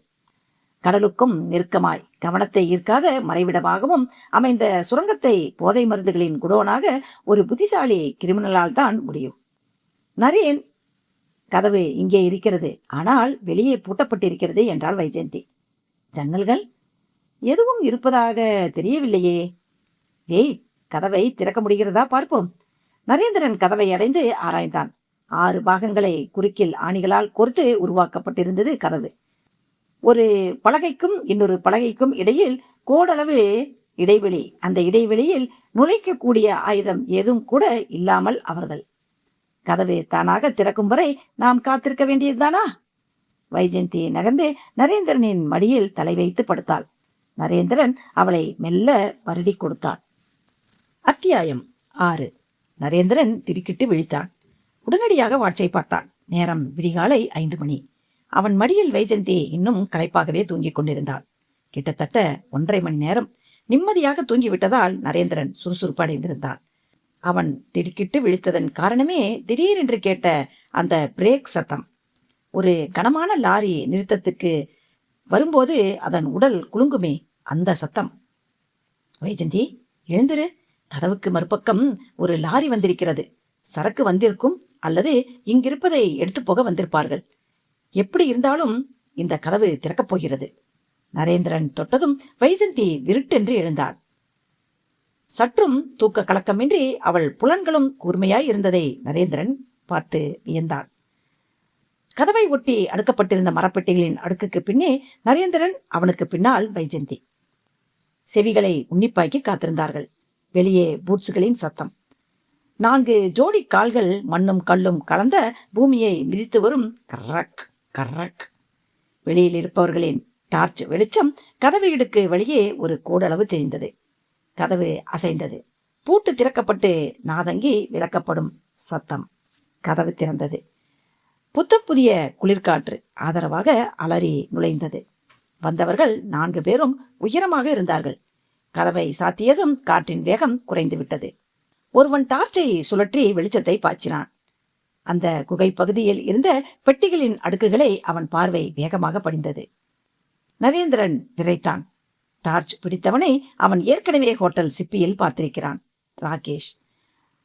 டார்ச் வெளிச்சம் தங்கள் மீது படாதவாறு வைஜெயந்தியை சுவரோடு தேய்த்து பெட்டிக்கு பின்னே நிழலில் ஒதுக்கி கொண்டான். இந்த வரிசையை முதலில் வண்டியில் ஏற்றுங்கள் என்று ராகேஷ் குரல் கொடுத்தான். மற்ற மூவரும் டாக் டாக் என்று நடந்து எதிரே இந்த வரிசையை நெருங்கினார்கள். நரேந்திரன் வைஜெயந்தியை விரலால் குத்தினான். தயாராக இரு என்று சைகையால் அறிவித்தான். எந்த ஓட்டையை வௌவால்கள் வரக்கூடாது என்று பெட்டிகளால் மறைத்து அடுக்கினார்களோ அந்த வரிசையை முதலில் எடுக்கச் சொல்லியிருக்கிறானே ராகேஷ். 4வது பெட்டி விளக்கப்பட்டதும் குபீர் என்று அந்த பகுதிக்குள் கூட்டமாக வௌவால்கள் புகுந்தன. புகுந்த வேகத்தில் அவர்கள் மீது மோத அதை சற்றும் எதிர்பாராத அவர்கள் அலறி பின்வாங்க ராகேஷ் மல்லாந்து விழுந்தான். அவன் கையில் இருந்த டார்ச் எகிரியது, அணைந்தது. மீண்டும் இருட்டு. நரேந்திரன் வைஜெயந்தியுடன் கதவை படீர் என்று திறந்து வெளியே பாய்ந்தான். லாரி முதுகு காட்டி நின்றிருக்க அதன் இன்ஜின் இடைவிடாமல் உருமிக் கொண்டிருந்தது. குகையிலிருந்து எழுந்த அலறல் சத்தம் கேட்டு லாரியில் இருந்த இன்னும் 2 பேர் இந்த திசையை நோக்கி ஓடி வர துவங்கினர். நரேந்திரனும் வைஜெயந்தியும் ராக்கெட் வேகத்தில் பாய்ந்து அங்கிருந்த மரத்தின் பின்னால் பதுங்கினர். குகைக்குள் காற்று கிளிபடும் சத்தம், மனிதர்களின் அலறல் சத்தம், டுமீல் டுமீல் என்று துப்பாக்கி வெடிக்கும் சத்தம். குண்டடிப்பட்டு வௌவால்கள் சிதறி பறக்கும் சத்தம். கம்! நரேந்திரன் வைஜந்தியை ஊக்கினான். தொடுவானத்தில் தூரத்தில் இருள் உதிர ஆரம்பித்திருக்க நரேந்திரனும் வைஜந்தியும் கடல் இருந்த திசை நோக்கி புல்லையும் கல்லையும் மிதித்து உச்ச வேகத்தில் ஓடலாயினர். வா வா வா வா என்று வரவேற்று அழைத்தன சிப்பி நகரின் ஆரவாரம் மிக்க அலைகள். அத்தியாயம் 7. என்ன பேத்துகிறாய் என்றான் கரிகாலன். ஆமாம் ஐயா, மரப்பெட்டிகள் வைத்திருக்கும் அறைக்குள் இதுவரை வராமல் இருந்த வௌவால்கள் நுழைந்து விட்டன. உடம்பில் சிறு காயங்களுடன் எதிரே இருந்த ராகேஷ் பதில் சொன்னான். சுரங்கத்தில் இருக்கும் வௌவால்கள் அவ்வளவு தூரம் ஏன் வருகின்றன? நானும் முதலில் நம்பவில்லை ஐயா. அப்புறம்தான் எனக்கு ஒரு சந்தேகம் வந்தது. என்ன? சுரங்கத்திலிருந்து அந்த வழியே யாராவது வெளியே வந்திருக்க வேண்டும். மனிதர்களை மோப்பம் பிடித்து வௌவால்களும் துரத்தி வந்திருக்க வேண்டும். வௌவால்கள் இருக்கும் பகுதிக்கு மனிதர்கள் யார் போகப் போகிறார்கள்? கரிகாலன் நாற்காலியிலிருந்து எழுந்து சிகரெட் ஒன்றை பற்ற வைத்துக் கொண்டான். நரேந்திரன், வைஜந்தி, அவர்கள் 2 பேரையும் மயக்க ஊசி போட்டல்லவா அங்கே தள்ளி இருந்தோம். அவர்கள் விழித்திருக்கவே வாய்ப்பில்லையே. ஆமாம் ஐயா, ஆனால் சில பெட்டிகளை பார்த்தபோது ஈரமண்ணோடு பிடித்து நகர்த்தியது போல 2 ஜோடி கைகளின் தடயங்கள் பதிந்திருந்தன. சுரங்கத்தில் தவழ்ந்து வந்தபோது கையில் சேற்று கரையாயிருக்கலாம். 2 ஜோடி கைகளில் ஒரு ஜோடி கைகள் ஒரு பெண் உடையவை. சுரங்கத்தில் உயிரோடு போட்ட ஒரே பெண் வைஜந்தி தானே? கரிகாலன் சிகரெட்டை தவறவிட்டான். போதை மருந்து கொடுக்கப்பட்டவர்கள் அவர்கள். போதையில் நினைவுகள் மசமசப்பாக இருந்திருக்குமே தவிர மரப்பெட்டிகளை நகர்த்தி தப்பிக்கும் அளவு அவர்கள் சுறுசுறுப்பாக இருக்க முடியாது, இருந்திருக்கவும் கூடாது. சுரங்கத்திற்குள் நம் ஆட்களை அனுப்பி நரேன், வைஜந்தி இருவரின் மிச்சங்களும் இருக்கிறதா என்று பார்க்க சொல். சரி ஐயா. என்ன தயங்குகிறாய்? வௌவால்கள் தாக்கி நம் ஆட்களில் 2 பேர் செத்தே போய்விட்டார்கள். நான் துப்பாக்கியால் சுட்ட பிறகுதான் வௌவால்கள் பறந்து பதறியடித்து ஓடின. துப்பாக்கியோ பீரங்கியோ எதை வேண்டுமானாலும் எடுத்துப்போ. வௌவால்களை எப்படி சமாளிக்க வேண்டுமோ சமாளி. நரேந்திரன், வைஜந்தி இருவரை பற்றியும் எனக்கு 10 மணிக்குள் தகவல் வந்தாக வேண்டும். கரிகாலன் செருப்பை தரையில் உதைத்து சொன்னார். அத்தியாயம் 8. சிப்பி நகர். ஹோட்டல் அறை. பாத்ரூமிலிருந்து மணக்க மணக்க வெளிப்பட்டாள் வைஜந்தி. சல்வார் கமீஸின் மேல் பகுதி மட்டும் அணிந்து முழங்கால்கள் தெரிய அவள் கண்ணாடிக்கு எதிரே வந்தபோது நரேந்திரன் விசிலடித்தான். சற்று நேரத்திற்கு முன் வௌவால்களால் துரத்தப்பட்ட பெண் இவள் என்று சொன்னால் யாராவது நம்புவார்களா? நரேன், தயவு செய்து வௌவால்களை பற்றி ஞாபகப்படுத்தாதே. நினைத்து நினைத்து என் உடல் நடுங்குகிறது. எத்தனை தடவை தேய்த்து தேய்த்து குளித்தேன் தெரியுமா? இன்னும் கூட உடம்பில் அவை வந்து தாக்கிய அருவெறுப்பு இருக்கிறது. வைஜந்தி, உன் உடைகளை எடுத்துக்கொண்டு நீ கிளம்பு. நான் தாசிடம் பேசிவிட்டேன். ஜான் சுந்தரை துணைக்கு அனுப்புவதாக சொல்லியிருக்கிறார். நீ இனி இங்கே இருக்க வேண்டாம். கரிகாலனின் ஆட்கள் நம் மாருதியை இங்கே கொண்டு வந்து நிறுத்திவிட்டார்கள், பார்த்தாயா? உனக்கும் தானே ஆபத்து நரேன். ஆனால் கரிகாலனின் சதிகளுக்கு ஒரு முடிவு கட்டிவிட்டுத்தான் வைஜந்தி நான் சிப்பி நகரை விட்டு விலகுவேன். உன்னை உயிரோடு பார்த்தால் அவர்கள் விடமாட்டார்கள்.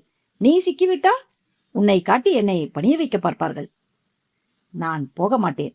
உன்னை தனியாக விட்டு போக எனக்கு இஷ்டமில்லை நரேன். ப்ளீஸ் வைஜந்தி. உன் திட்டம்தான் என்ன? போலீஸ், அப்புறம் அகலிகா. நானும் ஒரு திட்டம் வைத்திருக்கிறேன், அதை கேள் என்றாள் வைஜந்தி. எந்த திட்டமானாலும் உன்னை ரிஸ்க் எடுக்க விடமாட்டேன். நீ மாருதியை எடுத்துக்கொண்டு உடனே கிளம்ப வேண்டும் என்று நரேந்திரன் உறுதியான குரலில் சொன்னான். கண்களை மறைக்கும் கருப்பு கண்ணாடி, நெற்றி வரை மறைக்கும்படி இழுத்துவிட்ட தொப்பி. தனக்கெதிரே நிற்பது யார் என்று புரியாமல் இன்ஸ்பெக்டர் இரண்யன் நிமிர்ந்து பார்த்தார். தொப்பி விலகியது, கருப்பு கண்ணாடி விலகியது. அட நரேந்திரன், இது என்ன கெட்டப்பு? உட்காரலாமா? இன்ஸ்பெக்டருக்கு எதிரில் இருந்த நாற்காலியில் நரேந்திரன் உட்கார்ந்தான். உங்களுடன் இருக்குமே அந்த பெண்? வைஜெயந்தி. அவள் காரை எடுத்துக்கொண்டு சென்னை திரும்பிவிட்டாள். தீபிகாவின் கொலைகாரன் யாரென்று தெரியும் வரை நீங்கள் மட்டும் இங்கேயே இருப்பது என்று தீர்மானமா? கொலைகாரன் யாரென்று நீங்களே யூகம் செய்திருப்பீர்கள் இன்ஸ்பெக்டர். ராகேஷ். ஏற்கனவே அவன் பெயரை சொன்னீர்கள். அவன் ஆபத்தானவன். சரியான ஆதாரம் இல்லாமல் அவனை நெருங்க முடியாது. இன்ஸ்பெக்டர் பேப்பர் வெயிட்டை உருட்டி கொண்டே பேசினார். உங்களிடம் அவனுக்கு எதிரான ஆதாரம் ஏதாவது இருக்கிறதா? கொலை செய்தவன் ராகேஷாக இருக்கலாம். ஆனால் கொலை செய்ய அனுப்பியவர் யார்? ஏன் என்ற கேள்விகளுக்கு விடை கண்டுபிடித்து விட்டேன் இன்ஸ்பெக்டர். ரியலி? இன்ஸ்பெக்டர் நிமிர்ந்து உட்கார்ந்தார். யார்? ஏன்? தீபிகாவிடம் ஒரு வீடியோ கேசட்டை ஒப்படைக்கத்தான் நான் சென்னையிலிருந்து வந்தேன். அந்த கேசட்டில் முக்கியமான ஆதாரங்கள் இருந்தன. யாருக்கு எதிராக தெரியுமா? உயர் திரு கரிகாலனுக்கு எதிராக. சிப்பி நகரின் எம்பி கரிகாலனையா சொல்கிறீர்கள்? அவரேதான். மத்திய அமைச்சராய் இருக்கும் தமிழரின் தம்பி கரிகாலனேதான். நரேந்திரன், சத்தமாய் பேசாதீர்கள். யார் காதிலாவது விழுந்தால் வெடி வைத்து தகர்த்து விடுவார்கள். கரிகாலன் இங்கே அவ்வளவு செல்வாக்கு உள்ளவர். எந்த தைரியத்தில் அவரை போய்? ஆதாரம் இருக்கும் தைரியத்தில் தான் என்றார் நரேந்திரன். கரிகாலனும் அவரால் நியமிக்கப்பட்டிருக்கும் புரொஃபசர் பொன்னரசன் என்பவரும் இந்த ஊரில் போதைமய மருந்து தயார் செய்து கடத்துவது உங்களுக்கு தெரியுமா? வாட்? பாழடைந்த இருபத்தாது சுரங்கத்தில் வேண்டாதவர்களை உயிரோடு புதைப்பது தெரியுமா? என்ன என்ன பேத்துகிறீர்கள்? தீபிகாவாக நடித்து என்னை ஏமாற்றினாளே, அவள் ஒரு நாடக நடிகை. பெயர் வாசுகி. என்னிடம் உண்மைகளை சொல்வதாக அவள் தெரிவித்தாள். அடுத்த சில மணி நேரங்களில் அவளை சுரங்கத்தில் இருட்டில் கொண்டு தள்ளினார்கள். அங்கிருக்கும் வௌவால்கள் அவளை கொத்தி கொத்தி கூறு போட்டே சாகடித்து விட்டன. நேரில் பார்த்ததை போல் சொல்கிறீர்கள்? நேரில் கேட்டது, சொன்னது வேறு யாரும் இல்லை, கரிகாலன் தான். நேரில் பார்த்த ஆதாரங்களும் இருக்கிறது இன்ஸ்பெக்டர். இன்ஸ்பெக்டர் இரண்யன் எழுந்தார். போலீஸ் ஸ்டேஷனில் பேச வேண்டாம். இங்கே 100 காதுகள் கேட்கும். நாம் தனியாக போய் பேசுவோம். நரேந்திரனை அழைத்து கொண்டு ஜீப்புக்கு வந்தார். 1 நிமிடம். ரவுண்ட்ஸ்அப் போவதாக சொல்லிவிட்டு வந்து விடுகிறேன். ஜீப்பில் உட்காருங்கள். நரேந்திரன் ஜீப்பில் முன்னிருக்கையில் ஏறி அமர்ந்தான்.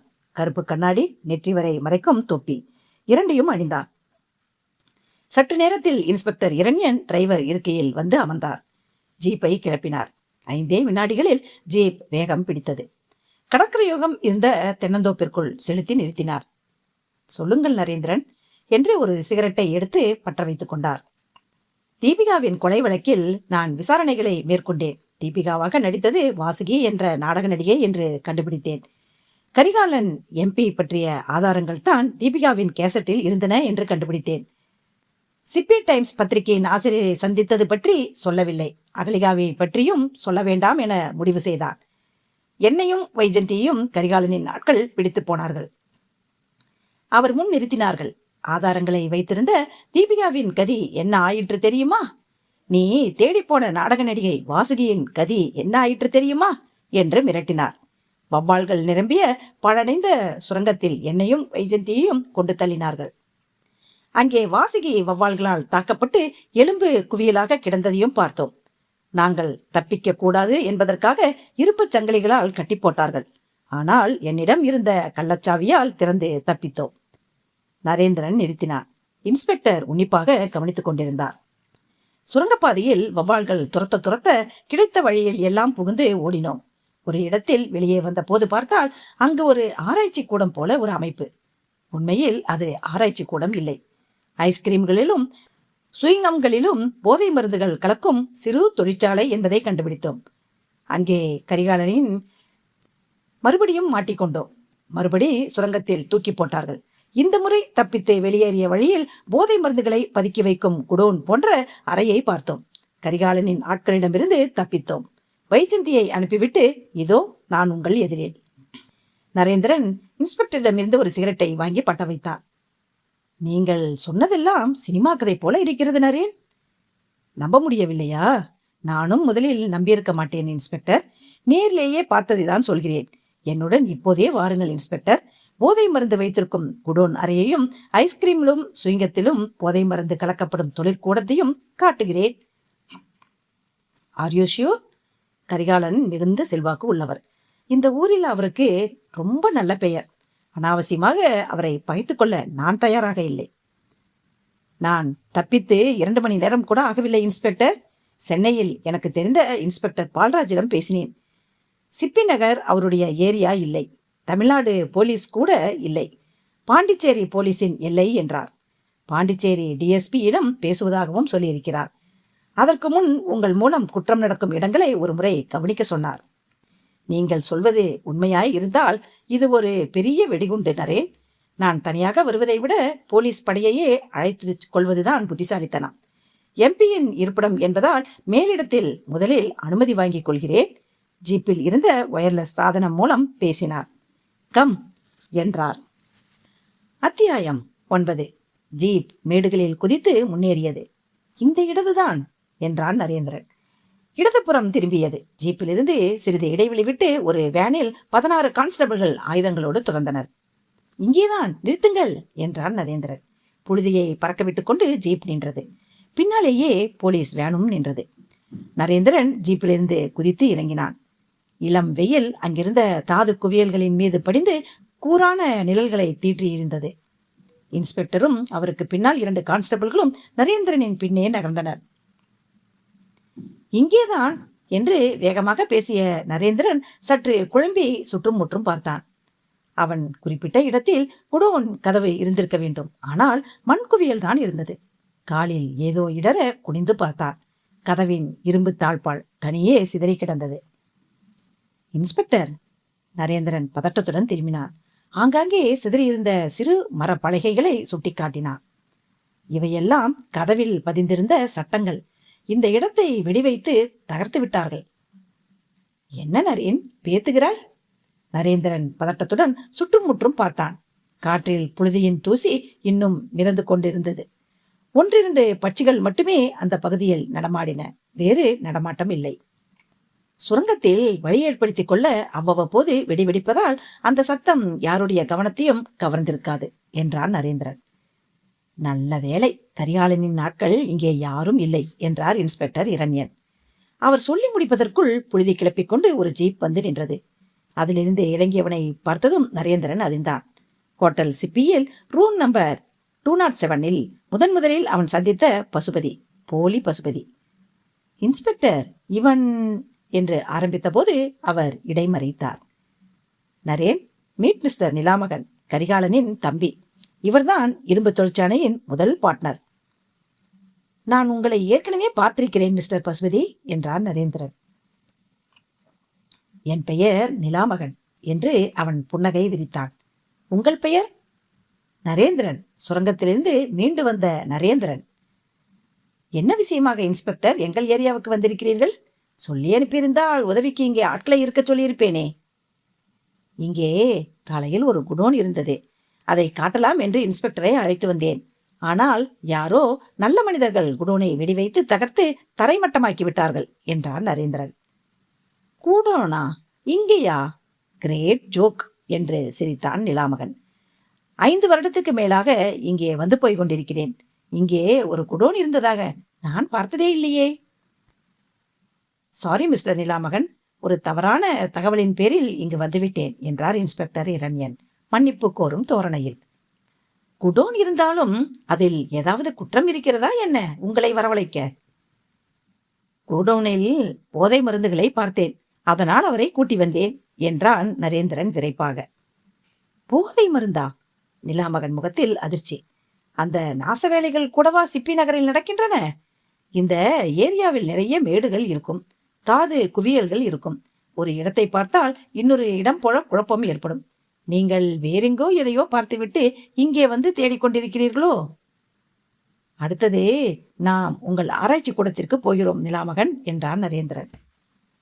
எங்க ரிஸ்ட் சென்டருக்கா? ஆமாம், சுரங்கத்திலிருந்து முதல் முறை தப்பித்த போது எதேச்சையாக அங்கேதான் நுழைந்தேன். ஐஸ்கிரீம்களிலும் சுயங்கத்திலும் போதை மருந்து சேர்க்கப்படும் இயந்திரங்களை கவனித்தேன். நிலாமகன் கைகளை தட்டி தட்டி சிரித்தான். நரேந்திரன், நீங்கள் நிறைய துப்பறியும் கதைகள் படிப்பவரா? மேலே மேலே கற்பனை செய்து கொண்டே போகிறீர்களே. சாரி நிலாமகன் என்றார் இன்ஸ்பெக்டர் மன்னிப்பு கோரும் குரலில். நோ, நானும் உங்களுடன் வருகிறேன். எங்கள் ரிசர்ச் சென்டரில் ஐஸ்கிரீம் மிஷினும் சுயங்கம் மிஷினும் இருப்பது எனக்கே தெரியாமல் இருந்தால் எப்படி? வாருங்கள், இப்போதே போவோம் என்று அவன் தன் ஜீப்பில் ஏறிக்கொண்டான். அகலிகா அழைத்து சென்ற அந்த ஆராய்ச்சி கூடம்தான். அதே பிப்பட்கள் தான், பியூரட்கள் தான், ஸ்பிரிட் அடுப்புகள். 2-3 உதவியாளர்கள் சீருடை அணிந்து ரசாயனங்களை வைத்து ஆராய்ந்து கொண்டிருக்க புரொஃபசர் பொன்னரசன் ஒரு துண்டில் கை துடைத்து கொண்டே வந்தார். நிலாமகனுக்கு வணக்கம் சொன்னார். Professor, meet mister Narendran. Hello. Professor, நாம ஏற்கனவே சந்தித்திருக்கிறோம் என்றான் நரேந்திரன். எங்கே? திருச்சியிலா? கோவையிலா? மலேசியாவிலா? இங்கே. இங்கே? You are mistaken. இப்பொழுதுதான் உங்களை முதல் முறையாக பார்க்கிறேன். நீங்கள் என்ன சொல்கிறீர்கள் நரேந்திரன்? நீங்கள் என்ன செய்து கொண்டிருக்கிறீர்கள்? சயின்டிஸ்டா அல்லது பிசினஸா? இரண்டின் பேரிலும் நடக்கும் சதிகளை கண்டுபிடிக்கும் வேலையில் இருப்பவன் நான். ஓ, சிபிஐயா? அதுதான் இன்ஸ்பெக்டரும் வந்திருக்கிறாரா? உங்களுக்கெல்லாம் இது போன்ற நல்ல இடங்களில் என்ன வேலை? ப்ரொஃபசர், இங்கே ஏதோ ஐஸ்கிரீம் மிஷினும் சுயிங்கம் மிஷினும் இருக்கிறதாமே.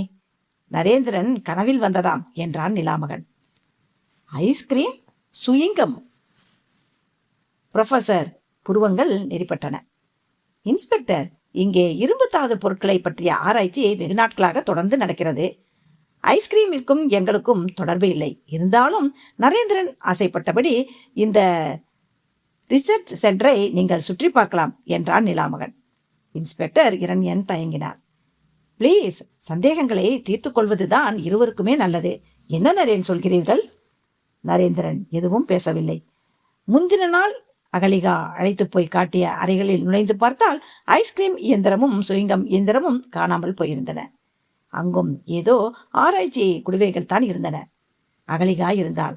ஆனால் தன் வேலையிலிருந்து அவனை நிமிர்ந்து பார்க்க கூட இல்லை. யாமறிந்த சதிகளிலே இதுபோல் சூப்பர் சதி எங்கும் கண்டதில்லை என்றான் நரேந்திரன். மிஸ்டர் நரேந்திரன் என்று அதட்டினார் இன்ஸ்பெக்டர் இரண்யன். என் நேரத்தை வீணடித்தது மட்டுமல்ல, அனாவசியமாக மிஸ்டர் கரிகாலன் பெயரையும் கெடுக்க பார்த்தீர்கள். நிலாமகன் நினைத்தால் உங்கள் பேரில் கேஸ் கூட போட முடியும். No no no no inspector, சந்தேகப்பட ஒவ்வொரு இந்திய குடிமகனுக்கும் உரிமை உண்டு. விளக்கம் சொல்ல எனக்கும் கடமை உண்டு. மிஸ்டர் நரேந்திரன், அடிக்கடி எங்கள் ஃபேக்டரிக்கு வந்து போய் கொண்டிருங்கள் என்று பெரும் புன்னகையுடன் கும்பிட்டான் நிலாமகன். நரேந்திரன் பதிலுக்கு கும்பிட்டு விட்டு வெளியேறினார். இன்னும் பலமுறை மன்னிப்பு கேட்டுவிட்டு வெளியேறினார் இன்ஸ்பெக்டர் இரண்யன். அத்தியாயம் 10. ஹோட்டல் அறையில் புரண்டு படுத்தான் நரேந்திரன். கரிகாலனின் வேகம் அவனை வெகுவாக ஆச்சரியப்படுத்தியிருந்தது. 2 மணி நேரத்திற்குள்ளாக இருந்ததை இல்லாததாக்கி, இல்லாததை இருந்ததாக்கி விட்ட அந்த சமார்த்தியம் அவனை அசத்தி இருந்தது. ப்ரொஃபஸரும் அகலிகாவும் அங்கு வேலை செய்வோரும் யாரும் ஒரு வார்த்தை கூட கரிகாலனை பற்றி தவறாக சொல்ல தயாராக இல்லை. இன்ஸ்பெக்டர் இரண்யன் அவன் பேரில் கேஸ் போட்டுவிட்டுத்தான் ஓய்வார் போலிருக்கிறது. அகலிகாவை தனியே அவள் இருப்பிடத்தில் சந்தித்து எல்லாவற்றையும் தெளிவாக்கி கொள்ளும் வரை அவனுக்கு நிம்மதி இல்லை என்று தோன்றியது. அப்புறம் என்றார் கரிகாலன். காரம் போட்ட முந்திரியை கொறித்து கொண்டே அவர் முகத்தில் ஒரு ஏளன புன்னகை தங்கிவிட்டது. அப்புறம் ஆராய்ச்சி கூடத்திற்கு போக வேண்டும் என்றார். ஐஸ்கிரீமிலும் சுயிங்கத்திலும் போதை மருந்து கலப்படம் நடப்பதாக சொன்னான். அங்கேயும் அழைத்து போனேன். இன்ஸ்பெக்டர் அவனை நன்றாகவே மிரட்டி அனுப்பினார் என்றான் நிலாமகன். குட். அந்த இன்ஸ்பெக்டருக்கு வழக்கத்தை விட கூடுதலாகவே பணம் ஒரு கவரில் போட்டு கொடுத்து விடு, நமக்கு முன்கூட்டியே தகவல் கொடுத்ததற்கு. சரியண்ணா. நிலா, எனக்கு ஒரு சந்தேகம். சங்கிலியால் கட்டி போட்ட போதும் சுரங்கத்திலிருந்து தப்பித்தான். போதை மருந்து ஊசி போட்ட போதும் சுரங்கத்திலிருந்து தப்பித்தான். இது எப்படி சாத்தியம்? நம் பக்கத்திலிருந்து யாரோ உதவி செய்யாமல் முடியாது அண்ணா.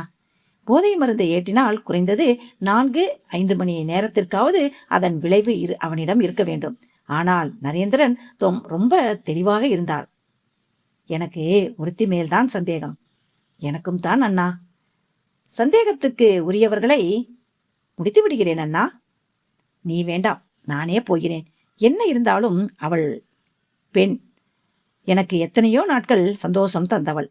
ஒரு ராகேஷை விட்டு அவள் கதையை முடிப்பது அவளை அவமானப்படுத்துவது போலாகும். நீங்கள் ரிஸ்க் எடுக்க வேண்டாம். Don't worry. கரிகாலன் எடுக்கும் ரிஸ்குகள் ஆபத்தில் முடிந்ததில்லை என்று ஒரு முந்திரியை வாயுக்குள் எறிந்தார். அகலிகாவின் வீடு சிறிய வீடு. சிப்பி நகரில் தனியாக ஒரு பகுதியில் அமைந்திருந்த தனி வீடு. கரிகாலன் தன் கம்பெனியில் வேலை செய்பவர்களில் முக்கியமானவர்களுக்காக கட்டி கொடுத்த குவார்டர்ஸ்களில் ஒன்று. சிறிய தோட்டம், முள்வேலி, அடக்கமான விளக்குகள். அகலிகா வீட்டுக்குள் நுழைந்ததும் உடைகளை களைந்தாள். ஒரு பருத்தி நைட்டியை அணிந்தாள். தேநீரை கலந்து எடுத்து வந்து ஹால் சோபாவில் உட்கார்ந்தாள். அழைப்பு மணி கேட்டது. போய் கதவை திறந்தாள். Good evening. வாருங்கள் வாருங்கள் என்று பரபரப்பாக தேநீர் கோப்பையை வைத்துவிட்டு அவரை வரவேற்றாள். கரிகாலன் புன்னகையோடு நுழைந்தார். அவள் கதவை சாத்தினாள். ஜன்னல் திரைகளை மூடினாள். அவருக்கு எதிரே வந்து அமர்ந்தாள். எப்படி இருக்கிறாய் அகலிகா? உங்கள் புண்ணியத்தில் மிக நன்றாக. நான் உன்னை எதற்காக தேடி வந்தேன் தெரியுமா? தெரியும் என்று அகலிகா ஒரு வெட்க புன்னகையை காட்டினாள்.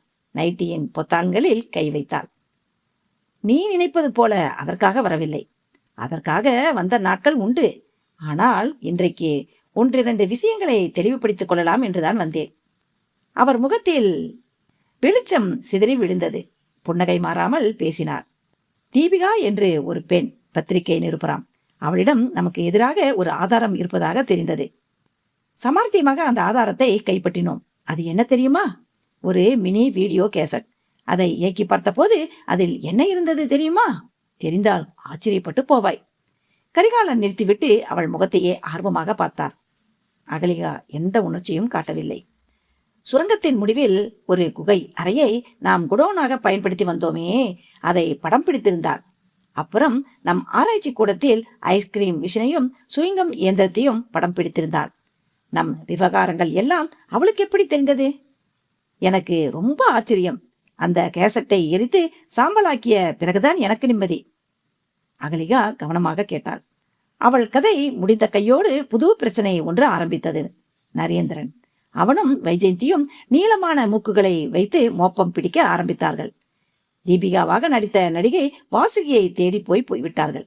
அனாவசியமாக எந்த உயிரையும் நான் பறிப்பதில்லை என்று உனக்கே தெரியும்.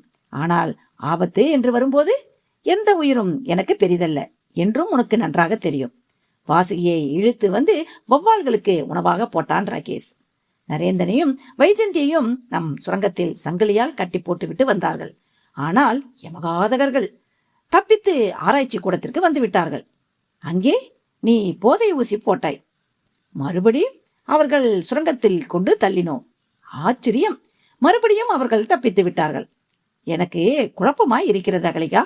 நம் போதை மருந்துகளில் வீரியம் போய்விட்டதா, அல்லது நரேந்திரனுக்கும் வைஜெயந்திக்கும் இரும்பு உடம்பா? எனக்கு புரியவில்லை. அகலிகாவின் முகத்தில் முதல் முறையாக ஒரு அச்சம் இளையோடியது. ஆபத்து என்று வந்தால் அது என் சொந்த தம்பியாக இருந்தாலும் மன்னிக்க மாட்டேன் அகலிகா. பேக்கெட்டில் கைவிட்டு ஒரு கையுறையை எடுத்து அணிந்தார் கரிகாலன். அவளுடைய கண்கள் பயத்தில் அலைபாய்ந்தன. நீயாக உண்மைகளை ஒப்புக்கொள்ள தயாராய் இருக்கிறாயா அகலிகா? என்ன உண்மைகள்?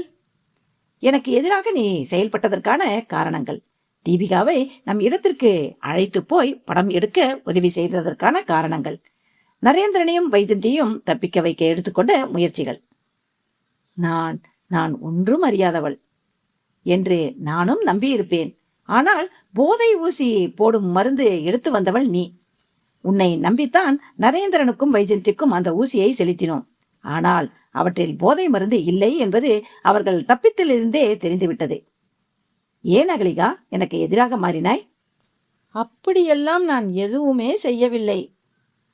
உன் தம்பி போதை மருந்துக்கு அடிமையாகி செத்துப்போனதற்கு நான் காரணம் அல்ல. அந்த கோபத்தை மனதில் வைத்துக்கொண்டு பஞ்சம் தீர்க்கிறாயா? அப்படியெல்லாம் எதுவும் இல்லை. துரோகிகளுக்கு என் வாழ்க்கையில் மன்னிப்பில்லை. சாரி. உரையணிந்த அவர் கையில் ஒரு ரிவால்வர் முளைத்தது. இது யாருடையது தெரியுமா? உன் நண்பன் நரேந்திரனுடையது. அவனுடைய துப்பாக்கியால் தான் உனக்கு முடிவுரை. என்னை மன்னித்து விடுங்கள். ஏதோ அவசரத்தில் புத்தியில்லாமல் உணர்ச்சி வேகத்தில் என்ன செய்கிறோம் என்று தெரியாமல். சாரி. விரோதிகளை மன்னித்தாலும் மன்னிப்பேனே தவிர துரோகிகளை மன்னிப்பதில்லை. கரிகாலன் சைலன்சர் பொருத்திய அந்த ரிவால்வரை உயர்த்தினார். அழைப்பு மணி ஒலித்தது. அகலிகா எழுந்திருக்க முனைய குப்புக் குப்புக் அவள் நெஞ்சில் இரத்தப்பூ பூத்தது. கரிகாலன் எழுந்தார். துப்பாக்கியை அவள் உடல் அருகில் வைத்தார். ஜன்னல் திரையை சற்றே விலக்கி பார்த்தார். வாசலில் நரேந்திரன். அப்படியே பதுங்கி பின்னறைக்கு நகர்ந்தார். கம்பியில்லாத ஜன்னலை திறந்து தோட்டத்தில் இறங்கினார். காரை நிறுத்தியிருந்த பக்கத்து தெரு நோக்கி இருட்டில் நடந்தார். இரண்டாவது முறை அழைப்பு மணியை அழுத்தினான் நரேந்திரன். காத்திருந்தான். திடீரென்றுதான் அந்த சந்தேகம் வந்தது. கதவை விட்டு நீங்கி ஜன்னலை அடைந்தான். சற்றே விலகியிருந்த திரையை வழியே ஹால் தெரிந்தது. ஹால் சோபாவில் சோபா தெரிந்தது. சோபாவிலிருந்து சரிந்து தரையில் கிடந்த அகலிகா தெரிந்தாள். நரேந்திரன் பதறினான். வீட்டிற்கு உடனே நுழைந்தாக வேண்டும். வீட்டை சுற்றி வந்தான். பின் ரூம் அருகே திறந்திருந்த ஜன்னல் கண்ணில் பட்டது. அதன் வழியே அவசரமாக நுழைந்தான். ஹாலை அடைந்து அகலிகாவை குனிந்து பார்த்தான். நடு மார்பிலும் இடது மார்பிலும் 2 தோட்டாக்கள் துளைகள். அவள் மூக்கருகே கை வைத்து மூச்சு இருக்கிறதா என்று பார்த்தபோது ஹலோ என்று குரல் வந்தது. அவனுக்கு பழக்கமான குரல். திடுக்கிட்டு திரும்பினான். இன்ஸ்பெக்டர் இரண்யன். துப்பாக்கியின் பின்பக்கத்தால் ஜன்னல் கண்ணாடியை உடைத்தார். ரிவால்வர் முனையை நரேந்திரன் நோக்கி திருப்பினார். அசையாதே, ஆபத்து என்றார். நரேந்திரன் அவரை ஆச்சரியத்துடன் பார்த்தான். இன்ஸ்பெக்டர், நீங்கள் எப்படி இவ்வளவு கரெக்டாக வந்து சேர்ந்தீர்கள்? நானே இப்பொழுது போன் செய்யலாம் என்று நினைத்தேன். உங்கள் டைலாக் எல்லாம் என்னிடம் வீணாக்காதீர்கள் நரேந்திரன். பின்னரை ஜன்னல் வழியே நுழைந்த ஒரு கான்ஸ்டபிள் ஹாலுக்குள் வந்து கதவை திறந்தார். இன்ஸ்பெக்டர் இரண்யன் உள்ளே நுழைந்தார். நரேந்திரன், இவளை ஏன் கொன்றீர்கள்? இன்ஸ்பெக்டர், என்னை போய், நான் இப்போதுதான் நுழைந்தேன். இது யார் துப்பாக்கி? ஈகிள்ஸ் ஐடிக் ஸ்டிக்கர் ஒட்டியுள்ளதே. இது என் துப்பாக்கிதான். ஆனால் கரிகாலனின் ஆட்களால் என்னிடமிருந்து பறிக்கப்பட்ட துப்பாக்கி. சாரி நரேந்திரன், உங்கள் புதிய கதைகளை கேட்க எனக்கு நேரமில்லை. கேட்டு நம்பவும் நான் தயாராகவும் இல்லை. அகலிகாவை கொலை செய்ததாக சந்தேகத்தின் பேரில் உங்களை கைது செய்கிறேன் என்று இன்ஸ்பெக்டர் இரண்யன் கை விலங்குகளை வெளியே எடுத்தார். அத்தியாயம் 11. வெரி குட் என்றார் கரிகாலன். அந்த துப்பாக்கியில் நரேந்திரனின் விரல் ரேகைகள் அழுத்தம் திருத்தமாக பதிந்திருக்கின்றன. துப்பாக்கி விசையில் கூட அவன் ரேகை இருக்கிறது. ஸ்ட்ராங்கான வழக்கு என்றார் இன்ஸ்பெக்டர் இரண்யன். இதைவிட ஸ்ட்ராங்கான கேள்விகளில் கூட தப்பித்து வந்தவர்களை பற்றி தெரியாதா இன்ஸ்பெக்டர்? ஈகிள்ஸ் ஐ ஒரு சாமானிய அமைப்பு இல்லை. நரேந்திரன் அவர்களுடைய முக்கிய நரம்பு. அவன் மீது பொய் வழக்கு போடப்பட்டுள்ளது என்று உதறி கிளைக்க அபாரமான வக்கீல்கள் புறப்பட்டு வருவார்கள். அவனுடைய பின்னணியும் அவனுக்கு சாதகமாக இருக்கும். கரிகாலன் வட்டமான டின்னை திறந்து வருத்த முந்திரிகளை உள்ளங்கையில் சரித்து கொண்டார். என்ன செய்யலாம் என்கிறீர்கள் ஐயா? அவன் உயிரோடு இருந்தாலே ஆபத்து. போலீஸ் பாதுகாப்பில் இருக்கும்போது அவன் உயிர் போனால் டிபார்ட்மெண்ட்டிற்கே கெட்ட பெயர் வரும் ஐயா. போலீஸ் கஸ்டடியில் இருக்கும்போது உயிர் போனால் தானே இந்த பிரச்சனை. உங்கள் கண்காணிப்பிலிருந்து அவன் தப்பித்து போகும்போது வேறு வழி இல்லாமல் நீங்கள் சுட்டால்? கரிகாலன் கண்ணடித்து கேட்டார். இன்ஸ்பெக்டர் இரண்யன் குழப்பத்துடன் அவரை நிமிர்ந்து பார்த்தார். தப்பான காரணத்திற்காக நரேந்திரனை கைது செய்திருக்கிறீர்கள். வாய்ப்பு கிடைத்தால் நிச்சயம் தப்பித்து போகத்தான் பார்ப்பான். வாய்ப்பு கொடுங்கள். தப்பித்து போக பார்த்தான். கொலைகாரன் தப்பிக்கும் போது எப்படி வேடிக்கை பார்ப்பது? முழங்காலுக்கு கீழே சுட பார்த்தேன், குறித்தவறி விட்டது என்று சொல்லிக் கொள்ளலாம். அவனை சுட்டு தள்ளுங்கள். எதுவும் தப்பாக மாறிவிடாதே ஐயா. நான் எதற்காக இருக்கிறேன்? ஜமாயுங்கள். போகும்போது நிலாமகனை பார்த்து 10,000 ரூபாய் வாங்கிக் கொள்ளுங்கள். கரிகாலன் சிரித்துக்கொண்டே வழி அனுப்பினான். தரை சிமெண்டின் மோசமான பூச்சில் சொரசொரவென்றிருந்தது. முன்னதாக அடைக்கப்பட்ட சாராய கேஸ் எடுத்த வாந்தியின் அருவருப்பான வாசம் சுவர்களில் மிச்சம் இருந்தது.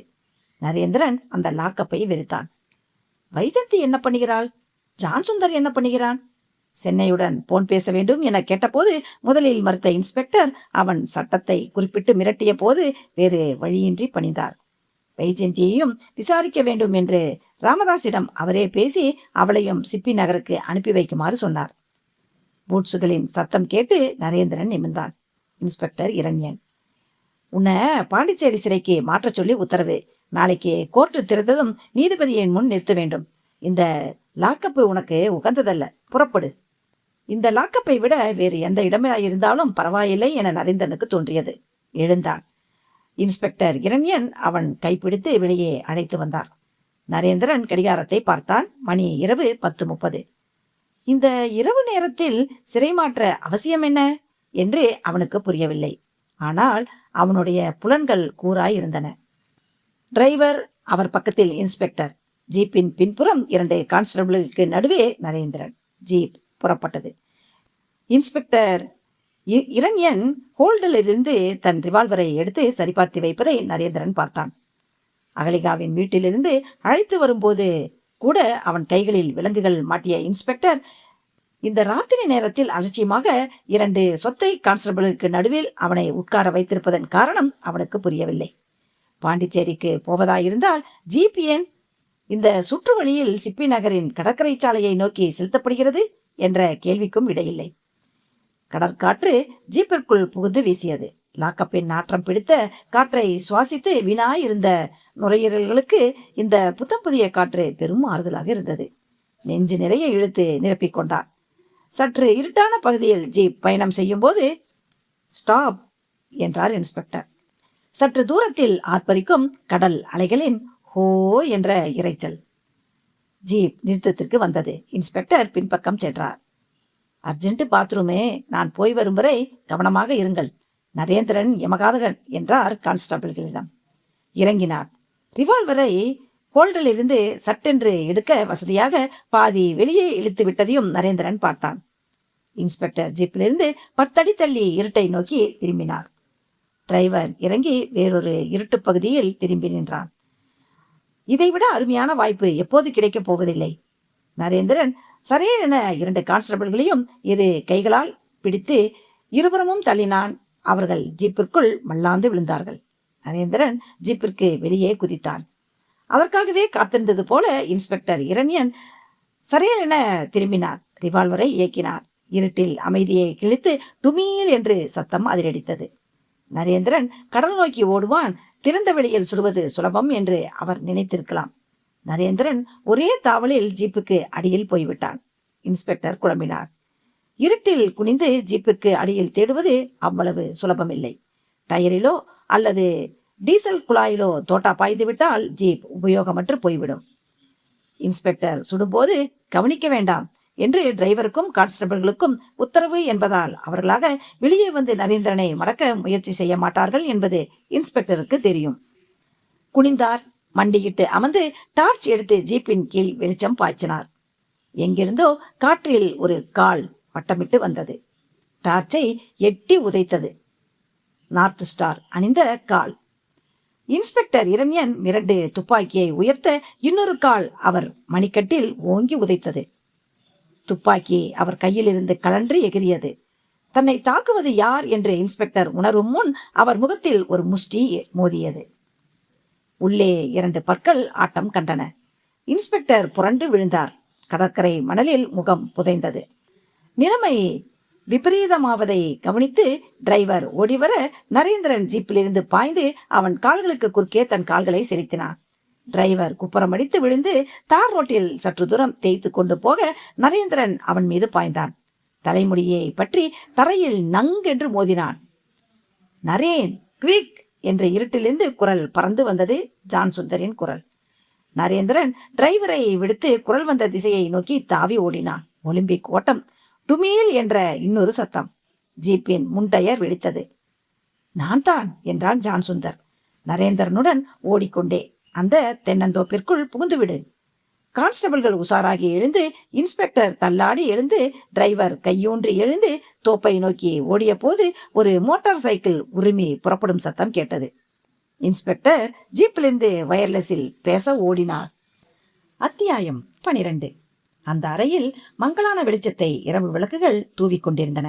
சிறு மேஜையை சுற்றி அவர்கள் உட்கார்ந்திருந்தனர். நரேந்திரன், ஜான் சுந்தர், சிப்பி டைம்ஸின் எடிட்டர் சனாதனன். நரேந்திரன் குளித்து உடைமாற்றியிருந்தான். மேஜை மீது இருந்த தண்ணீர் பாட்டிலை எடுத்து மடக்கு மடக்கு என்று ஒரே மூச்சில் முழுவதும் குடித்தான்.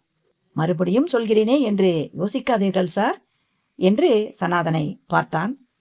நான் போலீசால் தேடப்படும் ஒரு கொலை குற்றவாளி. எனக்கு இங்கு அடைக்கலம் கொடுப்பதன் மூலம் உங்களுக்கு பிரச்சனைகள் வரலாம். சனாதனன் சிரித்தார். நீ உண்மையான கொலைகாரனாக இருந்தால்தானே நரேன்? என் மனசாட்சி என்னை உறுத்தும். அவர்கள் செய்த சதியிலிருந்து நீ தப்பித்திருக்கிறாய். இந்த சமயத்தில் உனக்கு அத்தனை உதவிகளும் செய்ய வேண்டியது என் கடமை. தம்பி ஜான் சுந்தர் மாலையிலேயே என்னை பார்த்து பேசிவிட்டது. கவலைப்படாதே. ஜான், வைஜந்தி எங்கே? நாளை காலையில் வருகிறாள். முக்கியமான துருப்புச்சீட்டு இப்போது அவள் கைகளில் இருக்கிறது என்றான் ஜான் சுந்தர். உன்னிடமிருந்து தகவல் வந்ததுமே நான் புறப்பட்டு வந்தேன். சிப்பி டைம்ஸ் போய் எடிட்டர் சாரை பார்த்தேன். அப்புறம் உன்னை பார்க்கலாம் என்று போலீஸ் ஸ்டேஷனுக்கு புறப்பட்டு வந்தேன். ராமதாஸ் சரியாக யூகம் செய்திருந்தார். நரேந்திரனை கோர்ட்டு வரை கொண்டு வர மாட்டார்கள், அதற்குள்ளாகவே தீர்த்துவிட முயற்சி பண்ணுவார்கள், கவனமாயிருக்கச் சொல் என்று சொல்லியிருந்தார்.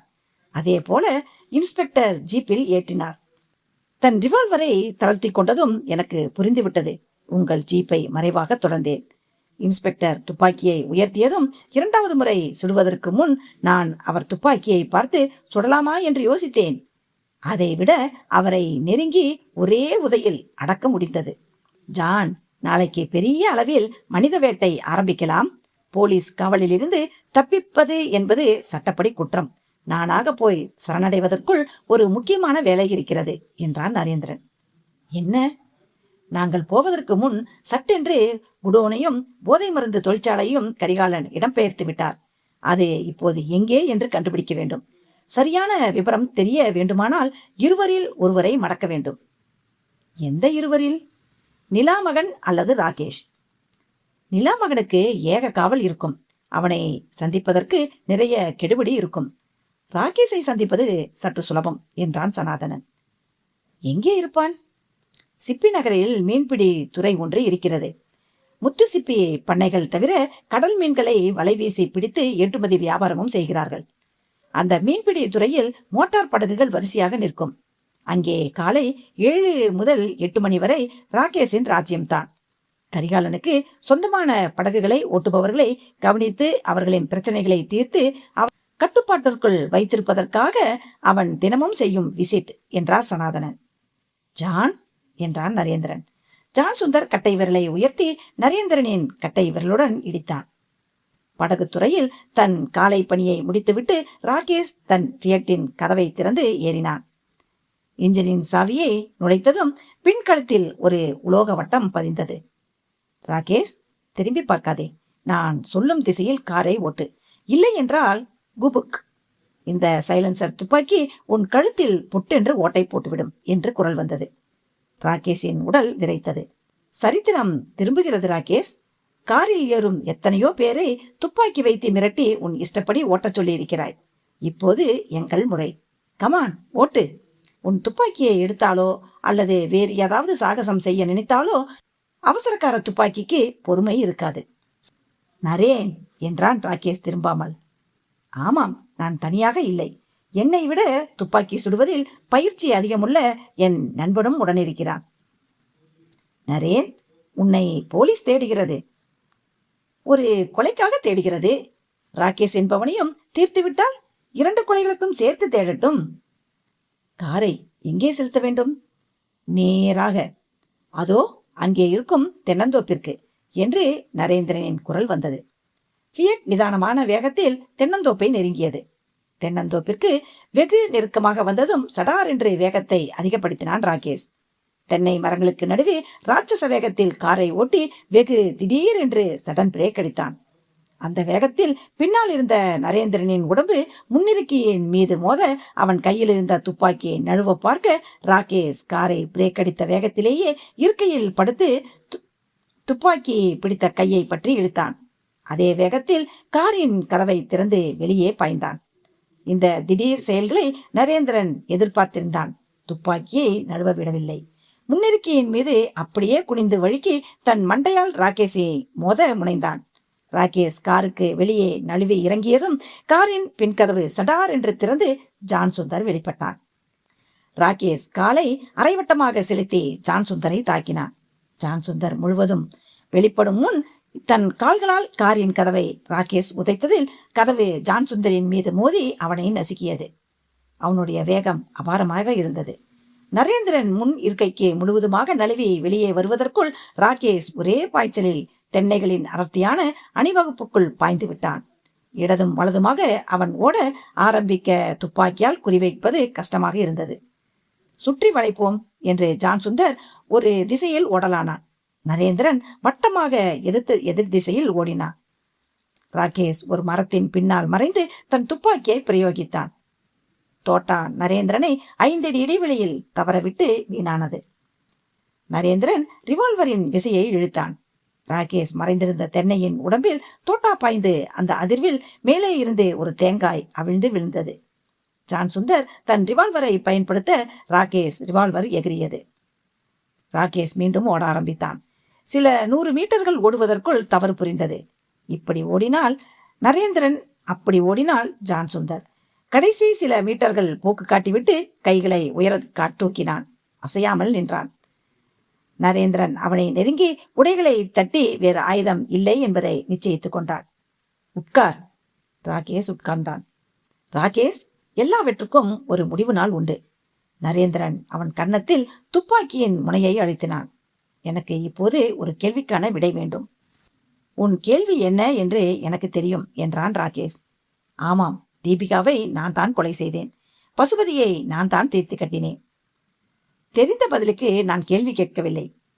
பின்னே, ஐஸ்கிரீமிலும் சுயங்கத்திலும் போதை மருந்து கலக்கும் தொழிற்கூடத்தை இப்போது எங்கே மாற்றியிருக்கிறார் உன் முதலாளி?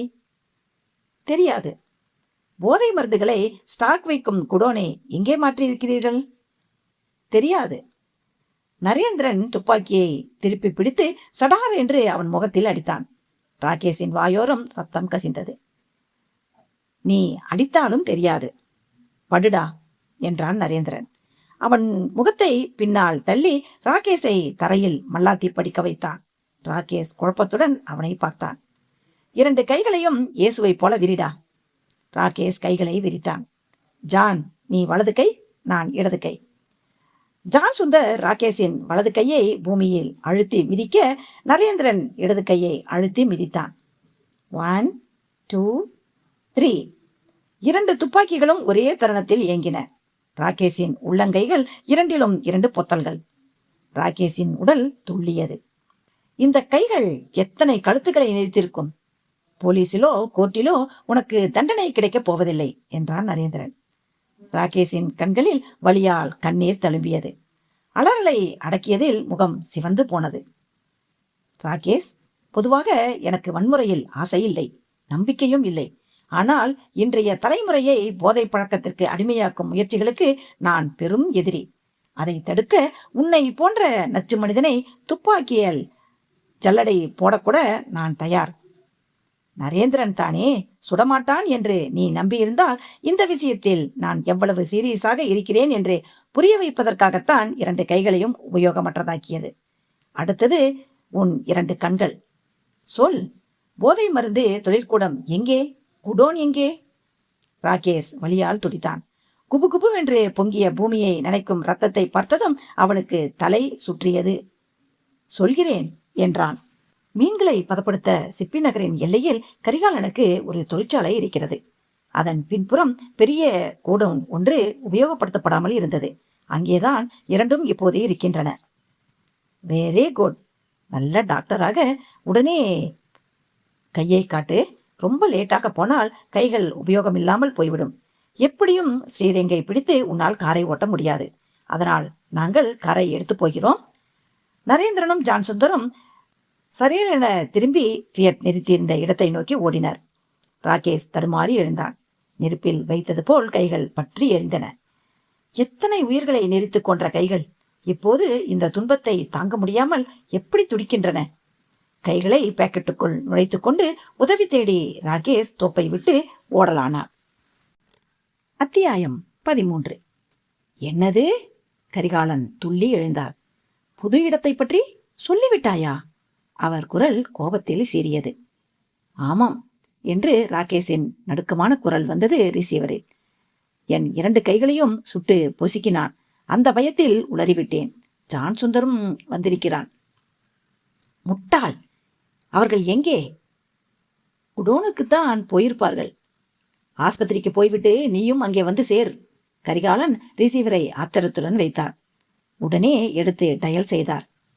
நிலாமகன், நரேந்திரனும் ஜான் சுந்தரும் அங்கே வருவதாக கேள்விப்பட்டேன். ஜாக்கிரதையாக இரு என்றார். நிலா மரைன் ப்ராடக்ட்ஸ் என்ற பெயர் பலகை உலோக எழுத்துக்களில் மின்னியது. வாசலிலேயே வாட்ச்மேன் தடுத்தான். நரேந்திரன் தோளில் ஒரு ஜோல்னாப்பை மாட்டியிருந்தான். அதை மறுத்தோளுக்கு மாற்றிக்கொண்டான். தன் விசிட்டிங் கார்டை நீட்டினான். ஓனரிடம் கொண்டு போய் இதை காட்டு, உள்ளே கூப்பிடுவார் என்றான். இன்னொரு பணியாளரை அழைத்து வாட்ச்மேன் விசிட்டிங் கார்டை உள்ளே கொடுத்து அனுப்பினான். நிலாமகன் அறையிலிருந்து உடனடியாக உத்தரவு வந்தது. அவர்களை நேராக என் அறைக்கு அனுப்பு. நரேந்திரன் ஜோல்னாப்பையை இறுக பற்றி பிடித்தபடி நுழைந்தான். பின்னாலேயே ஜான் சுந்தர். வா நரேன், உட்கார். போலீஸிற்கு போன் செய்திருக்கிறேன். உன்னை பார்க்க வேண்டும் என்று இன்ஸ்பெக்டர் இரண்யன் துடிப்பாக இருக்கிறார்.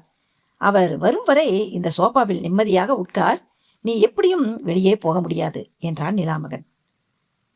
நான் வெளியே போகும் எண்ணத்துடன் வரவில்லை என்றான் நரேந்திரன். நிலா, இவன் என் நண்பன் ஜான் சுந்தர். நிலாமகன் எந்த பொத்தானை அழுத்தினானோ அறையின் பக்க கதவுகள் திறந்து 2 தடியன்கள் இயந்திர துப்பாக்கிகளோடு தோன்றினர். நரேந்திரன், ஜான் சுந்தர் இருவரிடமிருந்து ஆயுதங்களை செக் பண்ணி எடுங்கள் என்று அவர்களுக்கு உத்தரவிட்டான் நிலாமகன். 1 மினிட் என்றார் நரேந்திரன். இந்த ஜோல்னா பையில் என்ன இருக்கிறது என்று தெரியாமல் என்னை நெருங்குவது முட்டாள்தனம். பைக்குள் கைவிட்டு 10 ஜெலட்டின் குச்சிகளை சேர்த்து கட்டிய ஒரு பண்டலை எடுத்தான். இதை போல இன்னும் 10 வெடிகுண்டுகள் இருக்கின்றன. எல்லாம் ரிமோட்டில் இயங்கக்கூடியவை. ரிமோட் ஜான் சுந்தரின் விரல் நுனி அசைவிற்காக காத்திருக்கிறது. கிட்டே வருபவர்கள் பீஸ் பீஸ் ஆகிவிடுவார்கள். இந்த கட்டிடமே தூள் தூளாகிவிடும். பரவாயில்லையா? நிலாமகன் அவனை முறைத்து பார்த்தான். வெடி வெடித்தால் நீயும் தூள் தூளாகி விடுவாய் என்பதை மறந்துவிட்டாயா நரேன்? மறக்கவில்லை.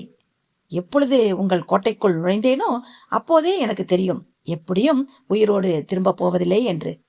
வௌவால்களால் முடியவில்லை என்றால் இரணியனின் துப்பாக்கி, இல்லாவிட்டால் இந்த குண்டர்களின் மிஷின்கன் என்று ஏதாவது ஒரு வகையில் என்னை தீர்த்து கட்ட நீங்கள் அல்லாடி கொண்டிருக்கிறீர்கள். போகும் உயிர் போவதற்கு முன்னால் இந்த போதை மருந்து தொழிற்சாலையை ஒழித்துவிட்டு போனால் ஒரு நல்ல காரியம் செய்து முடித்த திருப்தியாவது கிடைக்கும் என்றான் நரேந்திரன். நீ நீ திக்காதே, திணறாதே. இது பெரிய விவகாரம். உன்னால் கையாள முடியாது. உன் அண்ணனை கூப்பிடு, அவரும் வரட்டும். அவருடன் பேசி முடிவெடுக்க ஒரு முக்கியமான விஷயம் இருக்கிறது. நிலாமகன் துப்பாக்கி குண்டர்களை நகரச் சொல்லிவிட்டு நடுங்கும் விரல்களால் டயல் செய்தான். கரிகாலனிடம் படபடப்பாக பேசினான். அவன் ரிசீவரை வைத்ததும் நரேந்திரன் அவனை தைரியமாக நெருங்கினான். அண்ணன் வரும் வரை நேரத்தை வீணடிக்க வேண்டாம். அந்த ஐஸ்கிரீம் மிஷினும் சுயிங்கம் இயந்திரமும் எங்கே இருக்கிறது என்று காட்டு, வா. நரேந்திரன் நிலாமகனின் மேஜை மீது ஒரு வெடிகுண்டை வைத்து அதில் ஒரு விசையை கிளிக் என்ற சப்தத்துடன் நகர்த்தினான். இது ரிமோட்டை தட்டினால் வெடிக்கும். இந்த சுவிட்சை போட்டதால் இப்போது இந்த வெடிகுண்டை இங்கிருந்து இடம்பெயர்க்க முனைந்தாலும் வெடிக்கும்.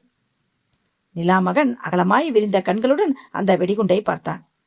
தொழிற்சாலையை சுற்றி பார்ப்போமா, வா என்றவன் சிறையிலென்று ஜோல்னாப்பையை கலற்றி நிலாமகனின் கழுத்தில் மாட்டினான். இதை கலற்ற முயற்சி செய்யாதே. ஜான் சுந்தர் பதட்டத்தில் பட்டனை அழுத்திவிட்டால் ஆபத்து என்றான். இயந்திர துப்பாக்கி மனிதர்கள் தாய் என்று முன்னே பாய நிலாமகன் பதட்டத்துடன் கையை உயர்த்தி அவர்களே தடுத்தான். தன் தோளில் தொங்கிய ஜோல்னா பையை அச்சத்துடன் பார்த்தபடி நரேந்திரனின் பின்னே நடந்தான். இயந்திர துப்பாக்கிகள் தொடர்ந்தன. முதலில் எதிர்பட்டது மாபெரும் இரும்பு கதவு. இது ஃப்ரீசர் ரூம். இங்கேதான் பதப்படுத்தப்பட்ட மீன்களை பாதுகாக்கிறோம் என்றான் நிலாமகன். மீன்களிலும் போதை மருந்து புதைக்கப்பட்டு வெளிநாட்டிற்கு ஏற்றுமதியாகிறதானே? இல்லை. உண்மையை சொன்னால் உனக்கு நல்லது நிலா, நரேந்திரன் மிரட்டும் குரலில் சொன்னான். ஆமாம், ஏற்றுமதியாகும் மீன்களில் குறிப்பிட்ட டின்களில் போதை மருந்தும் கடத்தப்படுகிறது. நிலாமகன் குரல் நடுங்கியது. அந்த டின்கள் எங்கே? நிலாமகன் ஃப்ரீசர் ரூமிற்குள் அவர்களை நடத்தி போனான். அபாரமான குளுமையுடன் அந்த அறை சிலீர் என்று வரவேற்றது. மீன் வாடை காற்றில் கலந்திருந்தது. லெதர் உடை அணிந்து வேலை செய்து கொண்டிருந்த 4 பேர் திரும்பி பார்த்தனர். கூரை வரை உயர்த்தப்பட்ட இரும்பு அலமாரிகளில் பதப்படுத்தப்பட்ட மீன்களை அடைத்து வைக்கும் டின்கள் அடுக்கப்பட்டிருந்தன. ஒரு குறிப்பிட்ட பகுதியில் இருந்த இரும்பு அலமாரியை நிலாமகன் காட்டினான். இதுதான் என்றான். உன் பாரத்தை குறைக்கிறேன் என்றான் நரேந்திரன். ஜோல்னா பையிலிருந்து ஒரு வெடிகுண்டை எடுத்து அந்த அலமாரியில் பதித்தான். கிளிக் என்ற சத்தத்துடன் சுவிட்சை இயக்கினான். இனி இந்த வெடிகுண்டை நகர்த்த பார்த்தாலே வெடிக்கும் என்பதை உன் ஆட்களிடம் எச்சரித்து விடு. அவர்களை எல்லாம் வெளியேற சொல்லிவிட்டால் கூட நல்லது. நிலாமகன் அவசர அவசரமாக உத்தரவுகள் கொடுக்க அங்கிருந்த பணியாட்கள் பதட்டத்துடன் அந்த குளிரை அறையை விட்டு வெளியேறினார்கள். அடுத்ததாக அந்த கட்டிடத்தின் பேஸ்மெண்ட் பகுதிக்கு லிப்டில் அழைத்து போனான் நிலாமகன். அதீத அச்சத்தில் அவன் மூளை மரத்து போய்விட்டது. எந்த எதிர்கேள்விகளும் கேட்காமல், எந்த எதிர்ச்செயலும் சிந்திக்காமல் கூப்பிட்ட வழிகளில் எல்லாம் அவன் ஒழுங்காக வருவதை பார்த்த நரேந்திரன் வியந்தான். பாதாள அறைக்குள் விசாலமாய் இருந்தன. பூமிக்கு அடியில் ஒரு சிறு தொழிற்சாலை நடத்தக்கூடிய அளவு இடம் பெரிதாக இருந்தது. நரேந்திரனின் கண்கள் அகலமாய் விரிந்தன. ஆராய்ச்சி கூடத்தில் அவன் பார்த்த ஐஸ்கிரீம் இயந்திரமும் சுயிங்கம் இயந்திரமும் தவிர குடோன்களில் பார்த்த மரப்பெட்டிகளும் ஒரு ஓரமாக அடுக்கப்பட்டிருந்தன. நிலாமகன் தோளில் இருந்த ஜோல்னா பையிலிருந்து ஒவ்வொரு வெடிகுண்டாக எடுத்து அந்த தொழிற்சாலையின் பல்வேறு பகுதிகளில் வைத்தான் நரேந்திரன். வைத்து ஒவ்வொன்றிலும் சுவிட்சை இயக்கினான். இன்னும் 2 வெடிகுண்டுகள் தான் பையில் பாக்கியிருக்கின்றன. ஒன்று உனக்கு, ஒன்று உன் அண்ணனுக்கு. லிப்ட் ஏறி மேலே வந்தார்கள். நிலாமகனின் அறையில் நாற்காலியில் கம்பீரமாய் உட்கார்ந்திருந்தார் கரிகாலன். நரேந்திரனை பார்த்ததும் பகபகவென்று சிரித்தார். நிலா, இந்த வெற்றுப்பயல் மிரட்டலுக்கா நீ பயந்து விட்டாய் என்றார். இவர்களிடம் வெடிகுண்டுகள் இருக்கின்றன. நிலாமகனின் பற்கள் நடுங்கின. இவர்களின் வெடிகுண்டுகளை அடக்கும் கண்ட்ரோல் சுவிட்ச் ஒன்று என்னிடம் இருக்கிறதே. கரிகாலன் சிரித்தார். அதுவாக என்னை தேடி வீட்டிற்கு வந்தது. அள்ளி போட்டு கொண்டு வந்தேன். இழுத்து வாங்கடா. வைஜெயந்தியின் 2 நெற்றி பொட்டுகளிலும் துப்பாக்கிகளை பதித்தபடி 2 தடியன்கள் அவளை ஹாலுக்குள் தள்ளி வந்து நிறுத்தினார்கள். இந்த ஃபேக்டரியை வெடித்தால் மறுபடியும் என்னால் உருவாக்கி கொள்ள முடியும். வைஜெயந்தியின் மூளை வெடித்து சிதறினால் இவர்களால் என்ன செய்ய முடியும் நண்பா? ஜான் சுந்தர், அந்த ரிமோட்டை என்னிடம் ஒழுங்காக ஒப்படைத்து விடு. ஜான் சுந்தர் நரேந்திரனை பார்த்தான். கொடுத்து விடு என்றான் நரேந்திரன். ரிமோட் கருவியை மேஜை மீது வைத்தான் ஜான் சுந்தர். நிலாமகன் ஆச்சரியத்துடன் அண்ணனை பார்த்தான். தன் தோளில் இருந்த ஜோல்னா பையை அவசரமாக கலற்றி நரேந்திரனின் தோளில் மாட்டினான். இயந்திர துப்பாக்கியை வாங்கி அவன் நெஞ்சுக்கு குறிவைத்தான். இப்போது என்னடா சொல்கிறாய் என்றான். அத்தியாயம் 14. நிதானம் நிதானம் என்றான் நரேந்திரன். எப்படியும் ரிமோட்டை கரிகாலனிடம் கொடுக்க வேண்டும் என்பதுதான் எங்கள் திட்டம், இல்லை ஜான்? ஆமாம் எம்பி சார் என்றான் ஜான் சுந்தர். இளைஞர்களை போதை பழக்கத்திற்கு அடிமையாக்கும் முயற்சிகளை ஆரம்பித்து வைத்தது நீங்கள்தான். போதை மருந்தை ஸ்டாக்கோடு சேர்த்து உங்கள் கையால் அளித்தால்தான் நன்றாக இருக்கும். அதனால் எப்படியும் ரிமோட்டை உங்கள் கையில் தான் கொடுப்பதாய் இருந்தோம். நீங்கள் கொடுத்தால் நான் அடுத்துவேன் என்பது என்ன பைத்தியக்காரத்தனமான நம்பிக்கை? அதுவும் உங்கள் கதாநாயகி வைஜெயந்தி என்னிடம் சிறைப்பட்டிருக்கும் போது. கரிகாலன் உருமினார். எங்கள் கதாநாயகி அவளாகவே உங்களை தேடி ஏன் வந்தாள் என்று யோசித்தீர்களா எம்பி சார்? என்னிடம் சமாதானம் பேச விரும்புவதாக சொன்னாள். வைஜெயந்தி, எம்பி அங்கிளிடம் நீ இன்னும் சொல்லவில்லையா என்று ஜான் சுந்தர் கேட்டதும் கரிகாலனின் முகத்தில் ஒரு கவலை வந்தது. என்னது? உங்களுக்கு ஒரு சின்ன சினிமா போட்டு காட்டலாம் என்று ஆசை. நீங்கள் கதாநாயகனாக வில்லனாக நடித்த உண்மை கதை என்றாள். நீங்கள் மட்டும் பார்த்தால் போதும் என்றால் சரி. இல்லை, உங்கள் தம்பியும் இங்கே உங்களுக்கு கீழே வேலை செய்பவர்களும் சேர்ந்து பார்த்து பாராட்டி கைத்தட்டட்டும் என்றால் அவர்களும் இருக்கட்டும். என்ன பேத்துகிறாய்? கதாநாயகியின் பெயரை மட்டும் சொல்கிறேன் என்றான் நரேந்திரன். அகலிகா. கரிகாலன் பதறி எழுந்தார். ஒரு வீடியோ டெக்கும் டிவியும் ஏற்பாடு பண்ணினால் இங்கேயே நீங்கள் அந்த சினிமாவை பார்க்கலாம். நிலா? கரிகாலன் குரல் நடுங்கியது. உடனடியாக ஒரு வீடியோ பிளேயரும் கலர் டெலிவிஷனும் அந்த அறைக்குள் கொண்டு வரப்பட்டன. நிலாமகனிடம் இயந்திர துப்பாக்கியை கொடுத்துவிட்டு மற்றவர்களை விலகச் சொன்னார். கரிகாலன் அறையின் கதவுகள் சாத்தப்பட்டன. வைஜெயந்தி வயிற்றை இயக்கி பேண்ட்டுக்குள்ளிருந்து வீடியோ கேசட்டை எடுத்தாள். சிறிய வீடியோ கேமராவில் படம் எடுத்தது இது. அந்த மினி கேசட்டிலிருந்து VHS கேசட்டிற்கு மாற்றி வருவதற்காகத்தான் சென்னை போய் வந்தேன் என்று சொல்லியபடியே கேசட்டை டெக்கில் சொருகினாள். கேசட் ஓடியது. அகலிகாவின் சிறிய வீடு, ஹால். பருத்தி நைட்டியில் அகலிகா, கையில் தேநீர் கோப்பை, அழைப்பு மணியின் ஒலி. குட் ஈவினிங், வாருங்கள் வாருங்கள் என்று பரபரப்பாக தேநீர் கோப்பையை வைத்துவிட்டு அகலிகா வரவேற்கிறாள். கரிகாலன் புன்னகையுடன் நுழைகிறார். அவள் கதவை சாத்தி ஜன்னல் திரைகளையும் மூடுகிறாள். அவருக்கு எதிரே வந்து அமர்கிறாள். எப்படி இருக்கிறாய் அகலிகா? இது கரிகாலன் திணறினார். அகலிகாவின் கடைசி தினத்தில் எடுத்தது என்றான் நரேந்திரன். பின்னணியை சொல்லிவிடுகிறேன். போலீஸை நான் அழைத்து வந்த போது போதை மருந்து குடோன், தொழிற்சாலை எல்லாவற்றையும் ஒழித்து தரைமட்டமாக்கி எய்த்தீர்கள். எனக்கிருந்த ஒரே சாட்சி அகலிகா. அவளும் உங்களை கண்டதும் கட்சி மாறுகிறாள். அதனால் அவளை வீட்டிலேயே போய் பார்த்து கேள்விகள் கேட்பது என்று தீர்மானித்தேன். என்னிடம் உண்மைகளை சொல்லிவிட்டு சாட்சி என்று வரும்போது அவள் பின்வாங்கிவிட்டாள். அவளுடைய வாக்குமூலத்தை டேப்பில் பதிவு செய்யலாம். ஆனால் பல குரல் மன்னர்கள் இருப்பதால் யாரோ குரல் மாற்றி பேசியதாக சொல்லி கோர்ட்டு அதை நிராகரித்து விடக்கூடும். அதனால் அவள் வாக்குமூலம் கொடுக்கையில் அதை மறைந்திருந்து வீடியோ எடுக்கலாம் என்று வைஜெயந்தி தான் ஐடியா கொடுத்தாள்.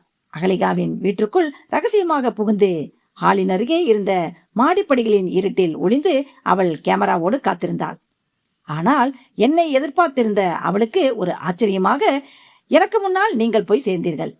அகலிகாவிடம் உங்கள் வாயாலேயே தீபிகா, வாசுகி, போதை மருந்து என்று எல்லா விவரங்களையும் சொன்னீர்கள். நாடகத்தின் கடைசி கட்டமாக நரேந்திரன் தொலைக்காட்சி பெட்டியை காட்டினான். உன் தம்பி போதை மருந்துக்கு அடிமையாகி செத்துப்போனதற்கு நான் காரணமல்ல. அந்த கோபத்தை மனதில் வைத்துக்கொண்டு பஞ்சம் தீர்க்கிறாயா? கரிகாலன் உரிமினார். அப்படியெல்லாம் எதுவும் இல்லை. அகலிகா நடுங்குகிறாள். துரோகிகளுக்கு என் வாழ்க்கையில் மன்னிப்பில்லை. சாரி. கரிகாலனின் உரை அணிந்த கையில் ஒரு ரிவால்வர். இது யாருடையது தெரியுமா? உன் நண்பன் நரேந்திரனுடையது. அவனுடைய துப்பாக்கியாதான் உனக்கு முடிவுரை. என்னை மன்னித்து விடுங்கள். ஏதோ அவசரத்தில் புத்தியில்லாமல், உணர்ச்சி வேகத்தில் என்ன செய்கிறோம் என்று தெரியாமல். சாரி. விரோதிகளை மன்னித்தாலும் மன்னிப்பேனே தவிர துரோகிகளை மன்னிப்பதில்லை. கரிகாலன் சைலன்சர் பொருத்திய அந்த ரிவால்வரை உயர்த்துகிறார். அழைப்பு மணி ஓசை. அகலிகா எழுந்திருக்க முனைய குபுக் குபுக். கரிகாலன் கையில் இருந்த ரிவால்வர் இயங்குகிறது. அகலிகாவின் நெஞ்சில் ரத்தம் பூக்கிறது. கரிகாலன் துப்பாக்கியை அவள் உடல் அருகில் வைக்கிறார். கரிகாலனின் முகம் வியர்த்து விட்டிருந்தது. ரிஹர்சல் செய்திருந்தால் கூட இவ்வளவு நன்றாக காட்சியமைப்பு வந்திருக்காது என்றார் நரேந்திரன். கரிகாலன் விடியாவை அணைத்தார். இதன் ஒரிஜினல் எங்கே? சென்னையில் பத்திரமாக 10 பிரதி போட்டு 10 பேரிடம் கொடுத்திருக்கிறேன் என்றாள் வைஜெயந்தி. தீபிகாவிற்கு ஏற்பட்ட கதி எனக்கும் ஏற்பட்டுவிடக்கூடாது அல்லவா? ஒரு பிரதியை நீங்கள் அளித்தால் மிச்சமிருக்கும் கேசட்டுகள் ஒவ்வொன்றையும் 10 பிரதிகள் எடுக்கவும் ஏற்பாடு செய்திருக்கிறேன். எதிர்க்கட்சிகள், பத்திரிகை ஆபீஸ்கள், பாண்டிச்சேரி முதல்வர், தமிழக முதல்வர், பிரதம மந்திரி, ஜனாதிபதி, போலீஸ் தலைவர்கள் எல்லோருக்கும் விநியோகம் ஆகிவிடும். என் உயிருக்கு ஏதாவது ஆபத்து என்றால், நான், நரேன், ஜான் மூவரும் உயிரோடு இல்லை என்றால் கேசட்டுகளை ரிலீஸ் செய்ய சொல்லி ராமதாஸ் மூலம் வக்கீலிடம் ஏற்பாடு செய்திருக்கிறேன். MP sir. கரிகாலன் களைத்து உட்கார்ந்தார். கோர்ட்டுகளில் இந்த கேசட்டிற்கு என்ன டிமாண்ட் இருக்கும் யோசியுங்கள் என்றான் நரேந்திரன். இந்த கேசட் வெளியே வரக்கூடாது என்றால் நான் என்ன செய்ய வேண்டும் என்றான் கரிகாலன் தளர்ந்த குரலில். நம்பர் 1, உங்கள் ஆட்களை எல்லாம் வெளியேற சொல்லிவிட்டு உங்கள் கையாலேயே இந்த ரிமோட்டை அழுத்த வேண்டும். உங்கள் கையாலேயே இந்த போதை மருந்து தொழிற்சாலை அழிந்து போக வேண்டும். அடுத்தது, உங்கள் எம்பி பதவியை ராஜினாமா செய்ய வேண்டும். அப்புறம், இந்த போதை மருந்து ஏற்றுமதி இறக்குமதிக்கு உங்களுக்கு யார் யாரெல்லாம் துணை இருந்தார்கள் என்ற விவரங்களை நாங்கள் சொல்லும் போலீஸ் தலைவர்களிடம் சொல்ல வேண்டும். கரிகாலன் கண்களை அழுந்த மூடி திறந்தார். நிலாமகன், இந்த ஃபேக்டரியில் ஃப்ரீசிங் மற்றும் பேக்கிங் யூனிட்டில் இருக்கும் எல்லோரையும் உடனடியாக கட்டிடத்தை காலி செய்ய சொல்லிவிட்டு வா என்றார். நிலாமகன் பதறி வெளியே பாய்ந்தான். 10 நிமிடங்களில் அறைக்குள் திரும்பினான். கரிகாலன் ரிமோட்டை கையில் எடுத்தார். எந்த பொத்தானை அழுத்த வேண்டும் என்றார். இங்கே உட்கார்ந்து அழுத்தினால் கட்டிடம் உங்கள் தலையிலேயே இழிந்துவிடும். நாம் வெளியே போய்விடுவோம். 100 அடி தள்ளி நின்று ரிமோட்டை இயக்கலாம் என்றான் ஜான் சுந்தர். நோ என்றார் கரிகாலன். இத்தனைக்கப்புறம் எனக்கு அரசியலில் எதிர்காலம் கிடையாது. அந்த கேசட்டை நீங்கள் சும்மா வைத்திருக்க மாட்டீர்கள். எப்படியும் போலீஸ், கோர்ட், மரண தண்டனை என்று முடியப் போகிறது. இப்போதே சாகிறேன். என்னோடு சேர்ந்து என்னை அழிவிற்கு கொண்டு வந்த உங்களையும் சேர்த்து சாகடிக்கிறேன். அவர் முகத்தில் கொலைவெறி தாண்டவம் ஆடியது. நரேந்திரன் தோளில் இருந்த பையை அவிழ்த்து எறிந்தான். ஜம்ப் என்று கத்தி ஜன்னலுக்கு பாய்ந்தான் ஜான் சுந்தர். கரிகாலன் முதல் பொத்தானை அழுத்தினார். ஒன்றும் நிகழவில்லை. ஜன்னலை உடைத்து திறந்து வெளியே குதித்தான் ஜான் சுந்தர். இரண்டாவது பொத்தானை அழுத்தினார். ஒன்றும் நிகழவில்லை. அதே ஜன்னல் வழியாக நரேந்திரன் குதித்தான். மூன்றாவது பொத்தானை வைஜெயந்தியும் வெளியே குதித்தாள். அழுத்தினார். குபீர் என்று அந்த சத்தம் கேட்டது. கட்டடம் நடுங்கியது. வைஜெயந்தி, நரேந்திரன், ஜான் சுந்தர் மூவரும் அந்த காம்பவுண்டை விட்டு ஒலிம்பிக் வேகத்தில் வெளியே பாய்ந்தனர். ஜன்னல் வழியே நிலாமகன் தாவ முனைய குபீர் என்று கலைக்கப்பட்ட சீட்டுக்கட்டு மாளிகை போல அந்த கட்டடம் உள்வாங்கி மடங்கியது. கான்கிரீட்டும் இரும்பும் செங்கல்லும் மரச்சட்டங்களுமாக காற்றில் எலும்பின, சிதறின. அந்த மழையிலிருந்து நரேந்திரனும் வைஜெயந்தியும் ஜான் சுந்தரும் மயிரிழையில் தப்பித்து தெருவின் மறுபகுதிக்கு ஓடினார்கள். முடிந்தது. கரிகாலன், நிலாமகன் அவர்கள் ராஜ்யம் எல்லாம் முடிந்தது என்றான் நரேந்திரன் முச்சரித்துக் கொண்டே. நல்ல ஆண் சிங்கங்கள் என்றாள் வைஜெயந்தி பொறுமலாக. யார்? நீயும் ஜானும் தான். முதலில் டைவடித்து தப்பிக்க நினைத்த ஆண் சிங்கங்கள். சற்று பிசுகினாலும் வைஜெயந்தியும் சேர்த்து புதைந்திருப்பாளே என்ற கவலைப்படாமல் தப்பித்த ஆண் சிங்கங்கள். ஓ, சாரி வை. நரேந்திரன் அவள் முகவாயை பிடிக்க, you chilli selfies, don't touch me என்று கத்தினாள் வைஜெயந்தி. அத்தியாயம் 15. அப்புறம் என்றாள் அனிதா. அப்புறம் என்ன?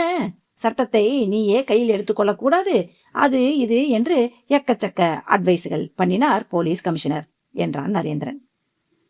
சட்டத்தால் கரிகாலன் போன்றவர்களை ஒன்றும் செய்ய முடியாது என்பதை அவருக்கு விளக்கிச் சொல்ல அவசியம் இல்லை.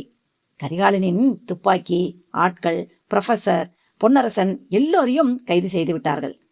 அகலிகாவை நான் கொலை செய்யவில்லை என்று போலீஸ் வழக்கை வாபஸ் வாங்கிவிட்டது. கரிகாலனின் லீலைகள் வெளியே தெரிந்து விடக்கூடாது என்பதில் ரொம்ப கவனமாக இருக்கிறார் அவருடைய அண்ணன் மத்திய மந்திரி. அட்லீஸ்ட் போதை மருந்து விவகாரம் முடிந்ததே என்றாள் மீரா.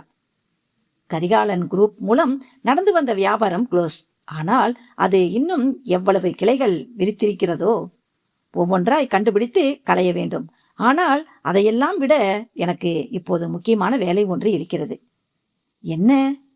என் ஸ்வீட் ஹார்ட், என் ஃப்ரெஷ் ஹனி, என் சில்வர் ட்ரீம், என் லிட்டில் ஏஞ்சல் வைஜெயந்தியை போய் சமாதானம் செய்ய வேண்டும் என்று கைக்கு 2 கோன் ஐஸ்கிரீம்களாக அள்ளிக்கொண்டு விரைந்தான் நரேந்திரன். முற்றும்.